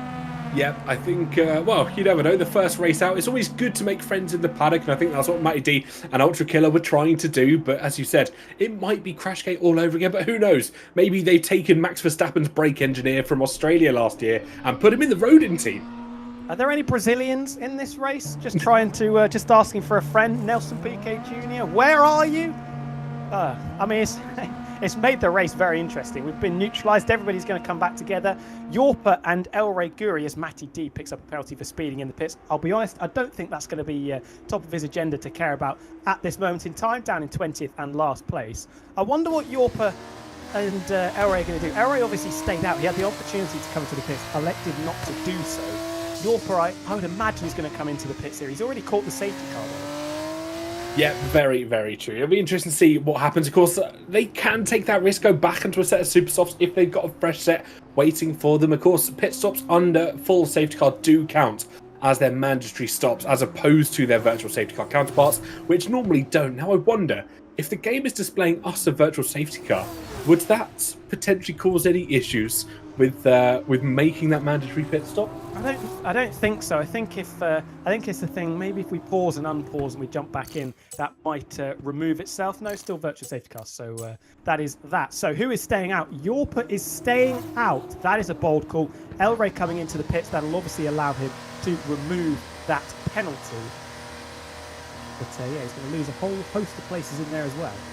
Yeah, it's well, that 10-second penalty I think will be the opening thing that he'll be wanting to remove. As you see, was that his pit board he hit that I just saw go flying? Playing skittles with his mechanics, not entirely recommended. No, 10 out of 10 would not recommend to a friend, but it's a fresh set of super soft tyres for El Rey Guri. As you see, Bushiant's very well and focused on this race. There we go, back off our screen. Down in P15 is Bushy Ants at the moment. I question now, where will El Rey Guri retake this race? Will it be ahead of Punju as we head into turn number 1? Should be comfortably ahead of that Invicta. Punju just coming up towards turn 1. Now El Rey Guri comfortably out of the pits, and he will be in 10th place. I'll be honest, it was just nice to see Bushy for so long. We haven't seen him for a prolonged period of time, to be honest. Dragonflies into the pits. Not been an ideal race for him in that second. High-Tech putting on a new set of tyres and a new front wing as well, and will probably be joining the Rodins in that party battling for the wooden spoon. Yep, not where he'd want to find himself at the moment, but who knows, anything could happen as we continue through this Grand Prix. If you are just tuning in and wondering why the F1 Creator Series are racing in F2 cars, this is one of our wildcards for Season 8 and round number 1. That wildcard is indeed the F2 cars taking to the streets of Singapore. Mike Denaldi at the moment down in P16, so not necessarily a lot of drivers out of position where they wouldn't want to find themselves, but as we say, anything can happen in the next 12 laps of racing. Something I have to say as well is I'm surprised at how few corner cutting penalties we've got. We've only got 6 at the moment. 2 crucial ones really, one of them being El Rey Guri, the other being Punju, both sat in 10th and 11th respectively on those super soft tyres. I wonder how many warnings people have got as well. That would be an interesting thing to have a look at. It certainly would. And of course, I don't want to say it's hard to try and get corner cutting penalties here at Singapore, because it is actually quite easy with how fast and flowing the track can be in certain elements and how much runoff you get in certain areas of the track. You might not get them 9 times out of 10, but especially the corner that we've just seen them go through, turn number 14, it's very easy to run wide of those white lines and get an easy warning. So when this safety car comes back in, we're going to resume the battle between Yorpa and Razin Chai, although the turns will have very much tabled because it's Razin on the brand new tyres and Yorpa on the significantly aging red striped soft compound tyres. Tom and Tim at Marduk walks right back into this as well, along with Lolin Ober and Dart Viper, who didn't have a brilliant qualifying session, now up into 6th place. He's got significant pace. Is that some damage I see coming out of the exit of turn number 3? Have we had a little bit of bumper cars going on under the safety car, I think? I think we certainly might have done. There's definitely front wing on the track, but I question now who for that is going to be. We'll try and keep an eye as drivers filter their way through. It's damage free for Noguera, so it must be someone else just slightly further up in our pack. Was it Vince potentially? I think it looked well, like Yorpa's got damage. Oh, that could be. Front left end plate missing on Yorpa's car. He must have been missing that for a while. If he's driven into the safety car, I mean, I don't think I've seen someone do that on the F1 games for a number of years, so I mean, he can have a certificate and a sticker for doing that, but that's going to significantly compromise him for the remainder of this race. And his chances of victory, they're already pretty slim with the tyres that he's got on. They've just taken even more of a nosedive. They certainly have indeed, and it's really not what he would have liked to see. He has the likes of Razin Chai and Tom behind him, not to mention Team at Marduk Lolly Nova, of course, quite infamous in the F2 cars from last season. So we're going to see what happens through this Grand Prix. Tom's been on the radio. Yorpa, stop it with this Bert abuse. I think that confirms Yorpa heading into the back of Bert Mylander's car. Thank you for doing our detective duties, Tom. Very much appreciated there. So Yorpa has given himself quite the challenge. As the safety car is in this lap, he's got not a lot of time to reflect on the blunder that he's just made. He's going to have to back the pack up and go again with 11 racing laps to decide the winner of the feature race. Certainly will indeed. He will control the pack, and we saw how slow it was last time around. Yorpa, though, this time taking it a little bit quicker than we saw the restart back on lap 7, lap 8. Razanjai really trying to get some heat into those tyres. Tom as well as his team at Marduk. And of course, team at Marduk on the softer tyre compared to the super softs that surround him two abreast in front and behind. But Yorpa will control the restart in the MP Motorsport car, the Prema, hitching out the bit behind him to try and get this race underway. And we saw them go last time round about here, and it's a similar launch this time out as we go before the final two turns 18 and turns 19, on to lap 24 of 34, and 11 laps of racing begins now.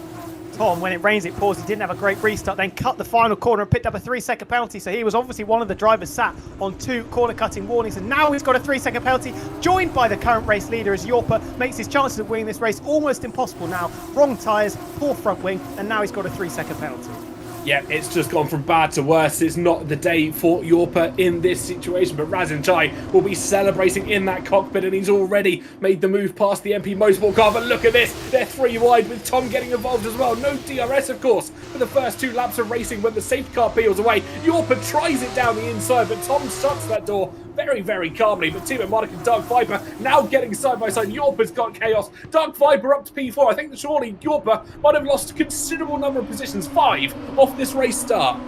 Yeah, and we've got more damage there. I think that might have been the downs with that guy Vince getting a little bit shaky on the exit. We're on board with Infratic, who is going to be next in line to try and relegate Yorpa down a couple of places. The wounded MP Motorsport car, where's his teammate Meraki? This has not worked out for him at all, down in 17th place, fighting so hard early on to no avail. Down into car park corner we go. That's a lunge, El Rey Guri style from El Rey Guri, but he can't quite pull it off as he bogs down a little bit on the exit, plunges out of the race. Must have been a crash over the Anson Bridge, and once again we are under safety car conditions. Yep, certainly was a crash over the Anderson Bridge. You just see that that Invicta car stranded in the middle of the Anderson Bridge. No surprise that we see a safety car called out for the 3rd time this race, and this could be a bit of a relief to Yorpa, maybe an opportunity to get a fresh set of tyres and a fresh front wing as well. But Razanjai would not be liking this at the moment. He was over a second clear from Tom behind him. He was out of DRS advantage if he managed to keep up that pace of the opening lap. And I think I see some drivers further back heading into that pit lane already, and that's very unsurprising. Safety cars to lead to safety cars, they certainly have here in F2. Yeah, this has not worked out at all for Yorpa. You've got to feel for him. He made the wrong decision. He had the opportunity, as did El Rey Guri, to put on a new set of tyres when they didn't come in initially. Yorpa decided to stay out, then he drove into the safety car, and then he made contact with a few drivers, got bundled down the order. He's having to return to the pits as well. The MP Motorsport cars at one stage were, I think, 1st and 2nd. Now they're going to be 16th, 17th, probably 18th and 19th, although I think Dragonflies and Matty are also on pit road.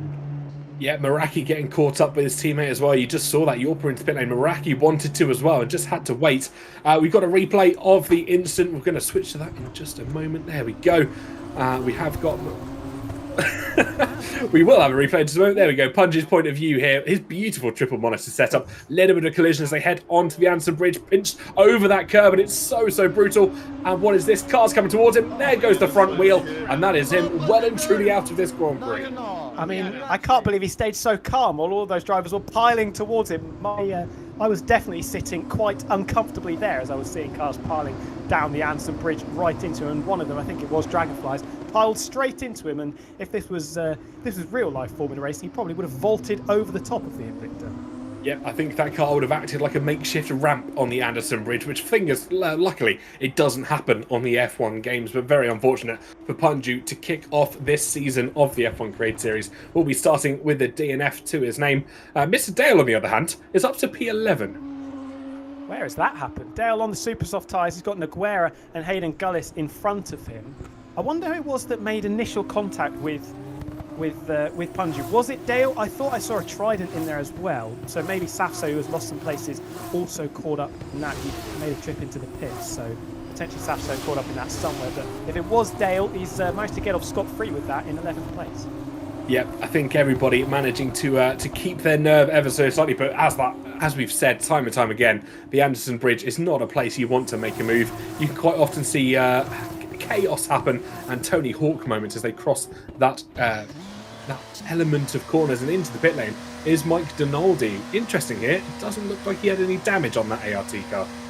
Yeah, he's on 5-lap-old super soft tyres, so maybe just trying to get whatever advantage he can, putting on a fresh set of boots and going straight to the end. But yeah, I love that sequence of corners, the Anderson Bridge. It can quite aggressively bite you in the backside if you get it wrong, and that's what we saw with Punju as he tried to go side by side through that section and then ended up facing the wrong way, missing some parts of his car, most notably his front left wheel that got clattered into by the high-tech of Dragonflies.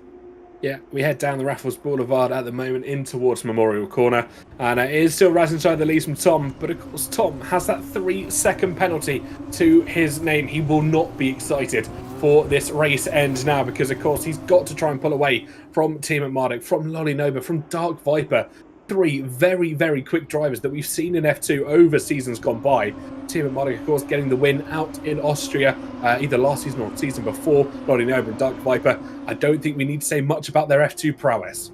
Absolutely not. They were a class above last season on F2 and they found themselves now in 4th and 5th place. It's been an excellent recovery from Dark Viper. He had a difficult sprint race, one-shot qualifying didn't go the way he wanted. I think he was 16th on the grid or around about that kind of region. Worked his way up, kept out of trouble in that Van Amersfoort and now finds himself in 5th place and with a real shot of picking up a podium place. The only problem is he's got 4 incredibly quick drivers ahead of him, one of which though does have a 3-second penalty. Yep, certainly it does. And of course, Eric Gurry has 3 seconds and a lot of drivers further back. Dale through Yorpa and Dragonflies as well. So lots of time penalties coming to our drivers when we cross that timing beam for the 34th time in this Grand Prix. But at the moment, we are waiting for safety car to head in. Team at Marduk on the team radio. If I can pull away from Lolly, we can stretch the field. So hopefully, he's hoping the top 3 can try and make a breakaway from the rest of the field. And you never know what can happen. We've seen it in the opening stint of this race. We saw the front 4 make a quartet and break away. Who knows if we can see that once again. Yeah, we didn't tend to see singular cars on their own, did we? We saw groups of cars, clusters of cars spread out down the 20, now 19 runners. So yeah, Ben with his big brain hat on there as he tries to think of a strategy to keep the reigning Formula 2 Creator Series champion away from him for as long as possible. The safety car doesn't help him too much being on those soft tyres. It advantages those guys that have gone onto the super soft because of course they will be stressing them out significantly less. But he's thinking about the long game still on those red struck tyres. Beware of Tiamat Marduk by the time we get to lap 34. Yeah, I think if anyone's planning something, it's certainly going to be that man. Someone might want to check in on him, make sure he's okay, because he's done a lot of thinking in this race so far. And who knows? It does crazy things to a man, all this thinking in race. It's not it's an engineer's job, not necessarily a driver's job. But Team Marduk at the moment in that cockpit, deciding his fate. He has Tom and Razin Chai ahead of him. But right at the back, Meraki, who's had a series of unfortunate events here in Singapore, he's got a lot to do in considerably continuing diminishing number of laps. Yeah, he's found himself not in a great position, and I'm disappointed to say that because it was looking very good for him. His pace in qualifying was strong, his pace early on in the race was strong. He didn't come into the pits under the first safety car. Maybe he was a bit wary about the 6-lap rule. We'll have to wait and see if we see him or if we hear from him after the race as Punju drops out of it. But yeah, that ended up being the wrong decision. He tumbled through the field, now finds himself down in 18th in the thick of the midfield action, which is not where you want to be when you're one of the fastest drivers out there. Yep, certainly will be. I think a lot of drivers may be thankful to be back in the F1 cars next week out, of course, Mystery Grand Prix. So they won't find that out until about 2 hours before they go racing, but we get the notification from race control. But Mylander can peel back into the pits for what I presume will be the last time, unless we get a very late safety car here in Singapore. And as we continue through, Razin Chai gets the opportunity to set the pace for our grid. Don't forget you can vote for your driver of the day, !DOTD in the chat, and follow the form link to vote on for who you think has been our standout driver here this evening. getting ready to go though. Razin with a pretty sharp pace on this restart, and he's going very, very early, trying to catch out a few drivers in the pack. We're underway. We're going to cut the beam, start lap number 28 with Razin leading, Tom, Tim, Marduk, Lolinoba, Dark Viper, El Rey, Guri, Infratic, Datgo, Vince Hayden, guys, and Naguera, the top 10. Down into turn number 1 we go. Tim Marduk very close to the back of Tom. Not really a regulation overtaking point when you haven't got any DRS. Naguera and Dale scrapping it out over 10th and 11th place further down the pack. Yeah, don't forget DRS won't be activated until lap 30 now, with that safety car peeling into the pit lane, so it will be on straight line speed alone as Dark Viper trying to put pressure on Lolinoba for P4 on track at the moment. El Rey Guri looming just close behind in the distance, and you do not want that man in your mirrors because it is a very quick driver. Dark Viper looks to the inside of Lolinoba, backs out very sensibly as he knows there's a considerable number of laps left in this Grand Prix. He's got to be patient and he's got to be willful. Look out for El Rey Guri, look out for Infratic as well. They've been very quick over the course of this Formula 2 race. 6th and 7th currently, we've got another yellow flag. Don't count your chickens. Are we going to see a third safety car in a number of laps? It's Yorpa. Oh dear, when it rains it pours. Was the race leader, but 5 laps ago, now finds himself dead last and a long, long way back, probably with a bit of damage as well. Going down the Anderson Bridge, down into car park corner as well. No overtakes made by this pack at the moment. Yep, everybody being sensible. They know they can see this race out for some very good points as things stand. And that was going to be Dark Viper once again looking for a move on Lolinoba. He's going to try and make himself as big in Noba's mirrors as he possibly can. He wants to be a threat for the Italian, but actually he gets a better run out of that corner down towards turn number 16. They're way side by side. He has the inside line, can break that a little bit later into the chicane. Dark Viper and Lolinoba wheel to wheel. They're 2 abreast, and El Rey Guri getting involved as well through the final couple of corners. For lap 28, Lolinoba has the inside line, he pushed wide. He pushes Viper wide, but El Rey Guri tries to come through on the both of them. They bang wheels. Dark Viper controlling the 2 of them down into turn 1. They're 3 wide, but El Rey Guri does 2 places in 1 corner. And the Van Amersfoort of Dark Viper takes a trip off the circuit, rejoins almost into the path of his former F2 title rival Lolinoba, who is now getting swamped by Infratic, by Datgo Vince as well. El Rey Guri, opportunistic as ever, up into 4th place.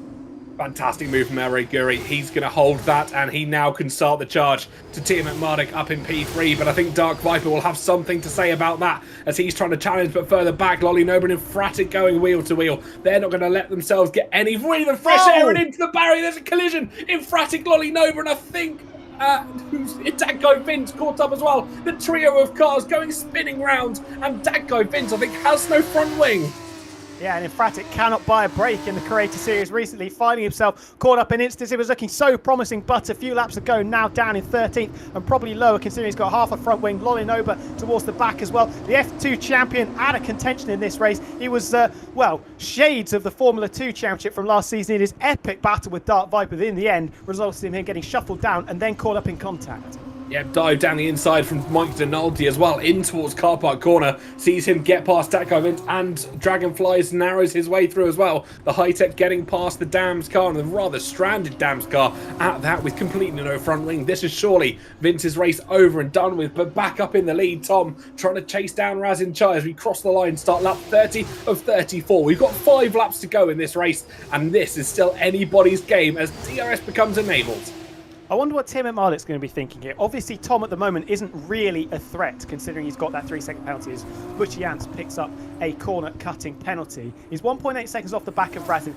Will the soft tyres come good by the end of this race, or will the purple-striped super softs hang on? Tom, I wonder what his strategy is going to be as well. Will he just sit and chill, try and bank a potential podium with El Rey Guri picking up a penalty, the driver in 4th place, 2.5 seconds further back, or will he go for the win on track and try and get a bit of pride for this victory?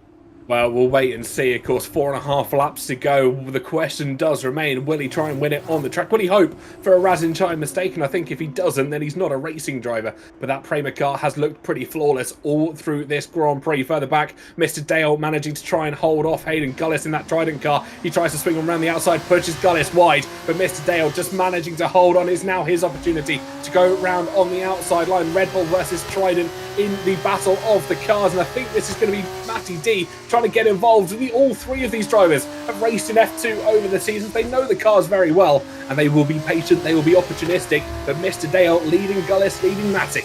Yeah, Matty probably quite wisely opting to sit behind the two of them. Squabbles going on behind. It's Dams versus MP Motorsport as Meraki swings it around the outside of car park corner. Bushiant's bogging down on the exit, and that is going to allow the Trident of Safso to file through as well. Bushiant's down into 12th place. The spoils are going to be renewed in front though, because Hayden Gale is stuck like glue to the back of Mr. Dale. I think this could be challenging for Dale down into turn number 17. Yep, Dale cannot shake Gullis off. He would be liking to in every opportunity because, of course, Dale has that 3-second penalty to his name, but the Trident behind is answering every single call that is being thrown at him in this Grand Prix. We'll cross the start lap 31 of 34. The Red Bull livery car, yellow flags further back. That's going to be Infratic, whose race has gone from bad to worse. I think it's a spin, potentially trying to cause another safety car in this Grand Prix, and he has. He's caused a virtual safety car. I was about to interject to say, surely it's too late for a safety car. I don't think we're going to see the full cause safety car. You've got to have 2 laps of racing, so if it was going to come out, it would have come out. In the end, it's a VSC, neutralises things, doesn't really help anybody out that was suffering because, well, they can't get their track time back. So the likes of Lolinoba, Infratic and Dakar Vince, the trio that were involved in that incident coming out of turn 7, are going to remain at the back of the pack. I don't think Infratic was trying to do that for his own demise. I think he was trying to do that to delay Tom catching on Razin. If you think of the team game, Tom coming over team radio, what the flip is Fabio doing? And I think that confirms my suspicions. He was helping out his teammate. Infratic knows his game is dead and buried, but if he doesn't allow Tom to get past his teammate by essentially causing a full course yellow, this could be Razin's race to lose. Well, as we get going once again, is anybody going to get caught out by the restart? Tim McMartin hasn't had a brilliant virtual safety car period. 1.7 seconds now off the back of Tom, as it looks like the top 2 are pretty comfortable out in front of then El Rey Guri, further 3 seconds back. At this stage, only going to lose a couple of places to the pair of Van Amersfoort, who have both done an exceptional job. Noguera has certainly been in the wars, but has battered his way through to 6th, and it could potentially be 4th or 5th. Yep, those 3-second penalties that lay above him will really be helping him out in a couple of laps' time, but the battle for the lead is still on. That VSC might have only helped out for half a lap, but half a lap it could be just enough as Infratic gets a 3-second penalty for corner cutting down in P17, but his teammate currently leads this Grand Prix. 3 laps to go in the opening round of Season 8 of the Creator Series, and Tom in the ART representing the Alpine team. We trying to chase down Razin Chai in the Prema representing the Ferraris. Oh, was the Van Amersfoorts there, getting very close to contact into turn number 1. Yellow flags out again, going through car park corner. I think that's Infratic and that guy Vince trying to come up with something. That is Meraki getting a little bit wild along with Matty D13 in the battle from 7th all the way down into 13th. It's the MP Motorsport car, who I have to say has recovered brilliantly since this safety car, now up into 9th place. He was 18th when we got going. That's a sterling job, and now setting sights on Hayden. But that is the timer in the top left-hand corner.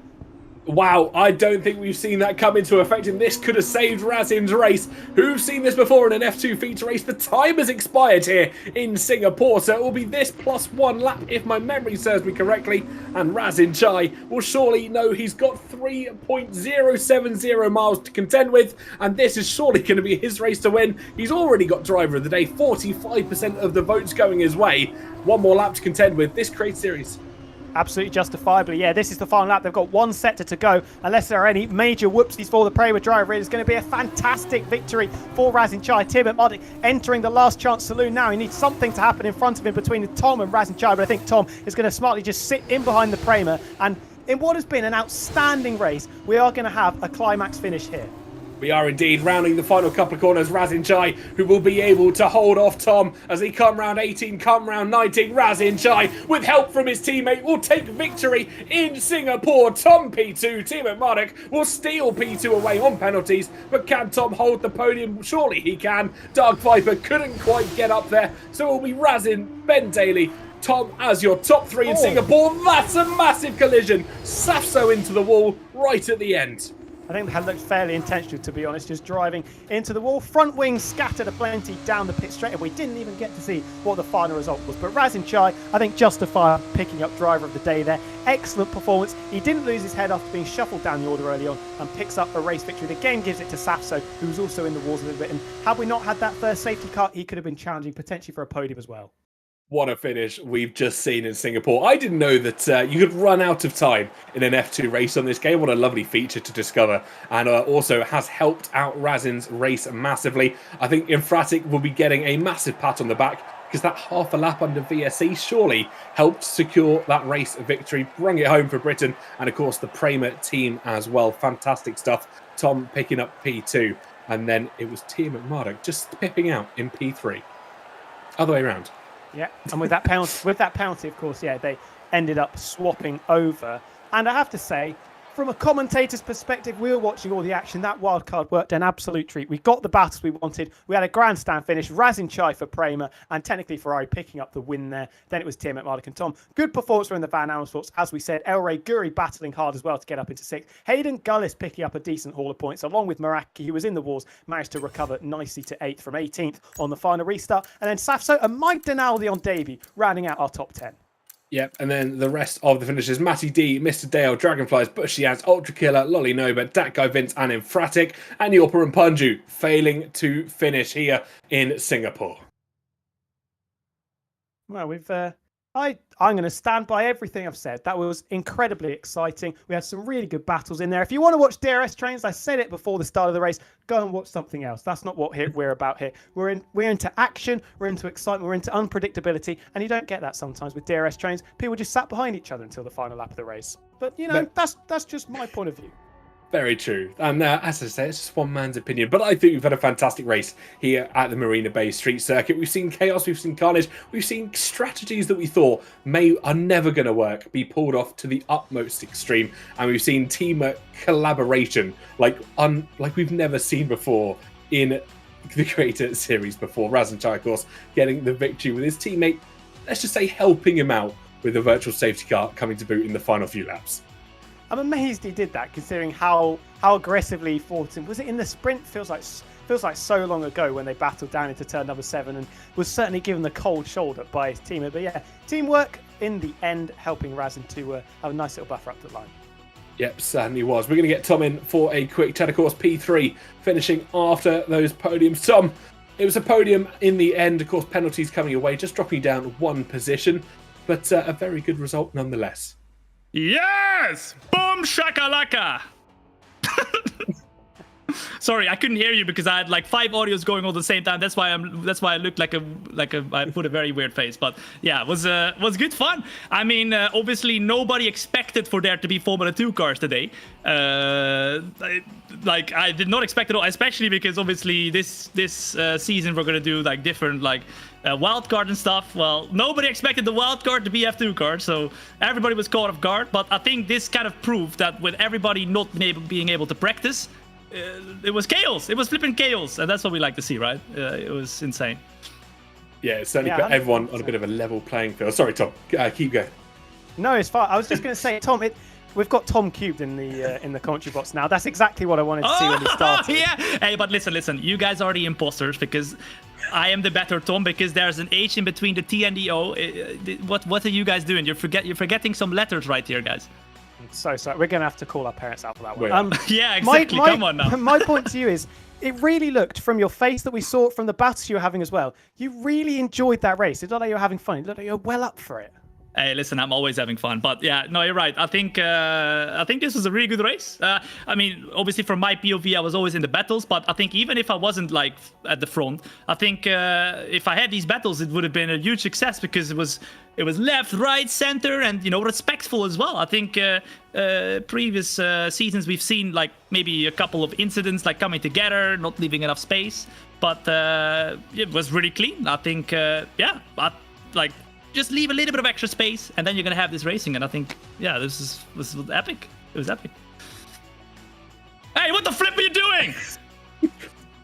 What the no, change it back.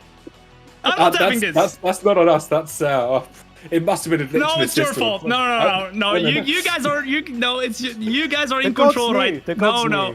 Yeah. Okay, all right. But no, Tom, fantastic race today, fantastic podium. And just looking ahead quickly for the rest of the season, how are you thinking about your chances? I'm going to lose this championship, mate. Let's go. Let's do this. I believe. Amazing stuff. Well, best of luck for it, and maybe we'll see you later on in the season. Thank you. Cheers, Thank you. Thank you, Tom.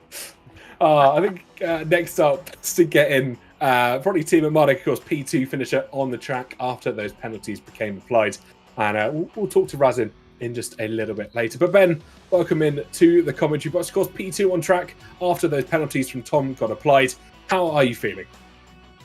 Happy. I'm happy at the end of that. That was good. That was spicy. I had my reservations after how the weekend started with the sprint, but it came good in the main race, and I just really felt like everyone was able to race really close, so it gave us some good racing, at least from my end. Yeah, 100%. From what we saw, it looked like you got really stuck in there, especially when you were fighting your way back through, caught up behind Meraki when he didn't pit under the first safety car. Just talk us through what that was like. Yeah, it was testing of patience, I would say, because we had Tom right in front of me on new tires as well, and he's maybe a little bit less aggressive than I am, and I was like encouraging him gently to get through, and then I mean, even with like someone on old tires ahead, it's not a guarantee that you're going to get ahead. It's surprisingly difficult to overtake other cars, even if you have a sizable advantage. So I'm not sure why that is, but it's a thing, and I think it made the racing better, to be honest. Because normally, like in F1 cars, I don't think we'd be able to race that close like we just did on a track like this. I think Singapore and the F2 cars come together really, really well. They're a little bit smaller. They can fit into those tight situations. And as you said, that promotes such fantastic racing. But very quickly, just looking forward to the rest of the season. Of course, a lot of mystery Grand Prix and some more wild cards coming your way. How are you feeling with your chances? Oh, really good. I really hope we're going to get like minimum fuel challenge or like using all tire compounds. Because, I mean, I've even done that in Creator Series in previous seasons gone by. So I'm fully prepared. I'm ready to go. I'm excited. So, from my end, I'd say bring it on. We love to see it. I think GB did the all tyres challenge in the season opener last time around in Monaco.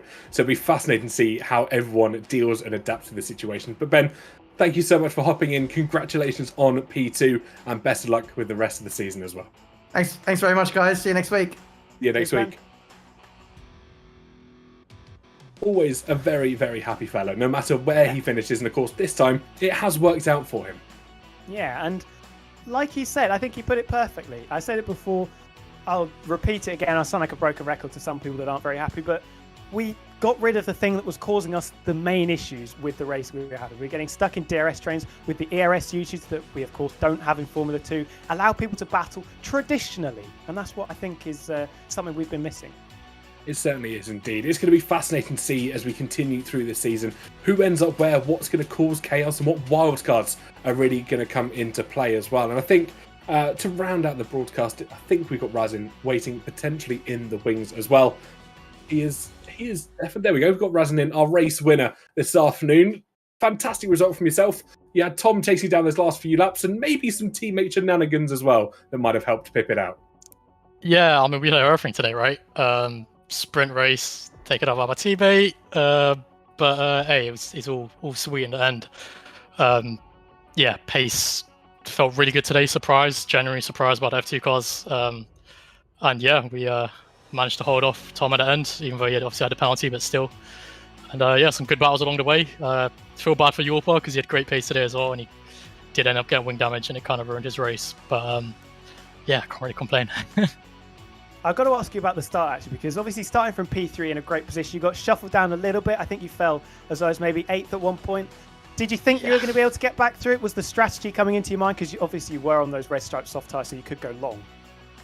Yeah, I mean, when I started P3, on the first lap, I thought, hey, why not? Let's just go 3 wide down the straight with Jake and Tom for the bunts. But yeah, it ended up getting bullied out a bit, but it's fine.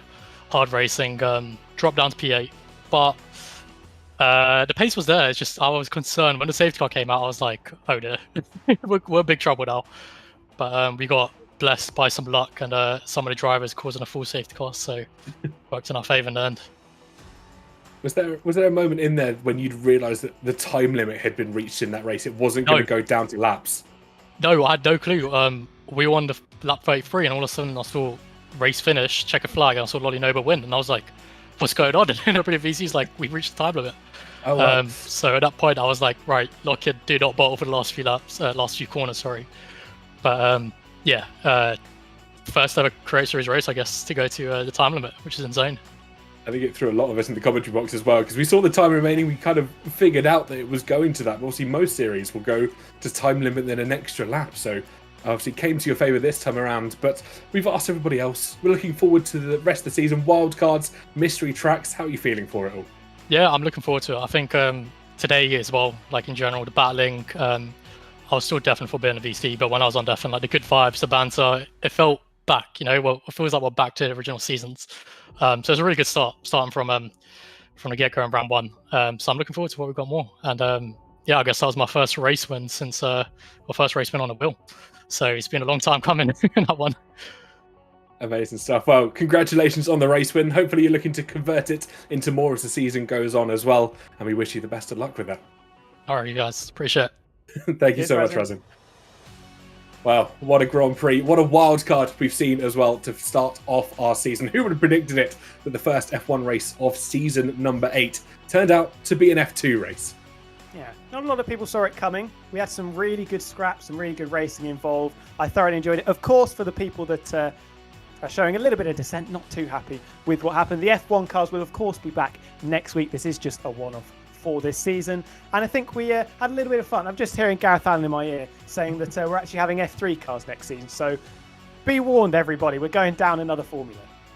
I think as we continue to start F4 and then Euro Formula and everything, we'll just keep going until the season ends. Yeah, go-karting actually to round off the season. I think that's what I'm being told. But no, fantastic race, fantastic season opener. And I don't think we could have asked for some better moments to see out Season 8 kicking off. But Tom, thank you so much for hopping into the box as well. Where can they check you out if they want to do so just a little bit more so? Oh, if you wanna look at some things I'm doing, I started a new TikTok recently, which is darts related. So if that's the kind of thing that you can jump on board with, then head over wilco.darts on TikTok, and yeah, you can have a little look at my waffling about darts. Amazing stuff. If you want to check out any of the Creator Series links, they are above our heads. YouTube, Instagram, X or Twitter, and TikTok as well. All of them at F1 Creator Series. Give Gareth some love as well. He's our producer behind the scenes at Gareth Allen TV. He's been in the Twitch chat a fair bit as well, like he usually is. And for myself, They Call Me TK, on pretty much 90% of the socials. But for Season 8 opener here on the Creator Series, that does round out our broadcast. Thank you so much for tuning in and checking it out. And we'll see you, same time, same place, next week. Good night.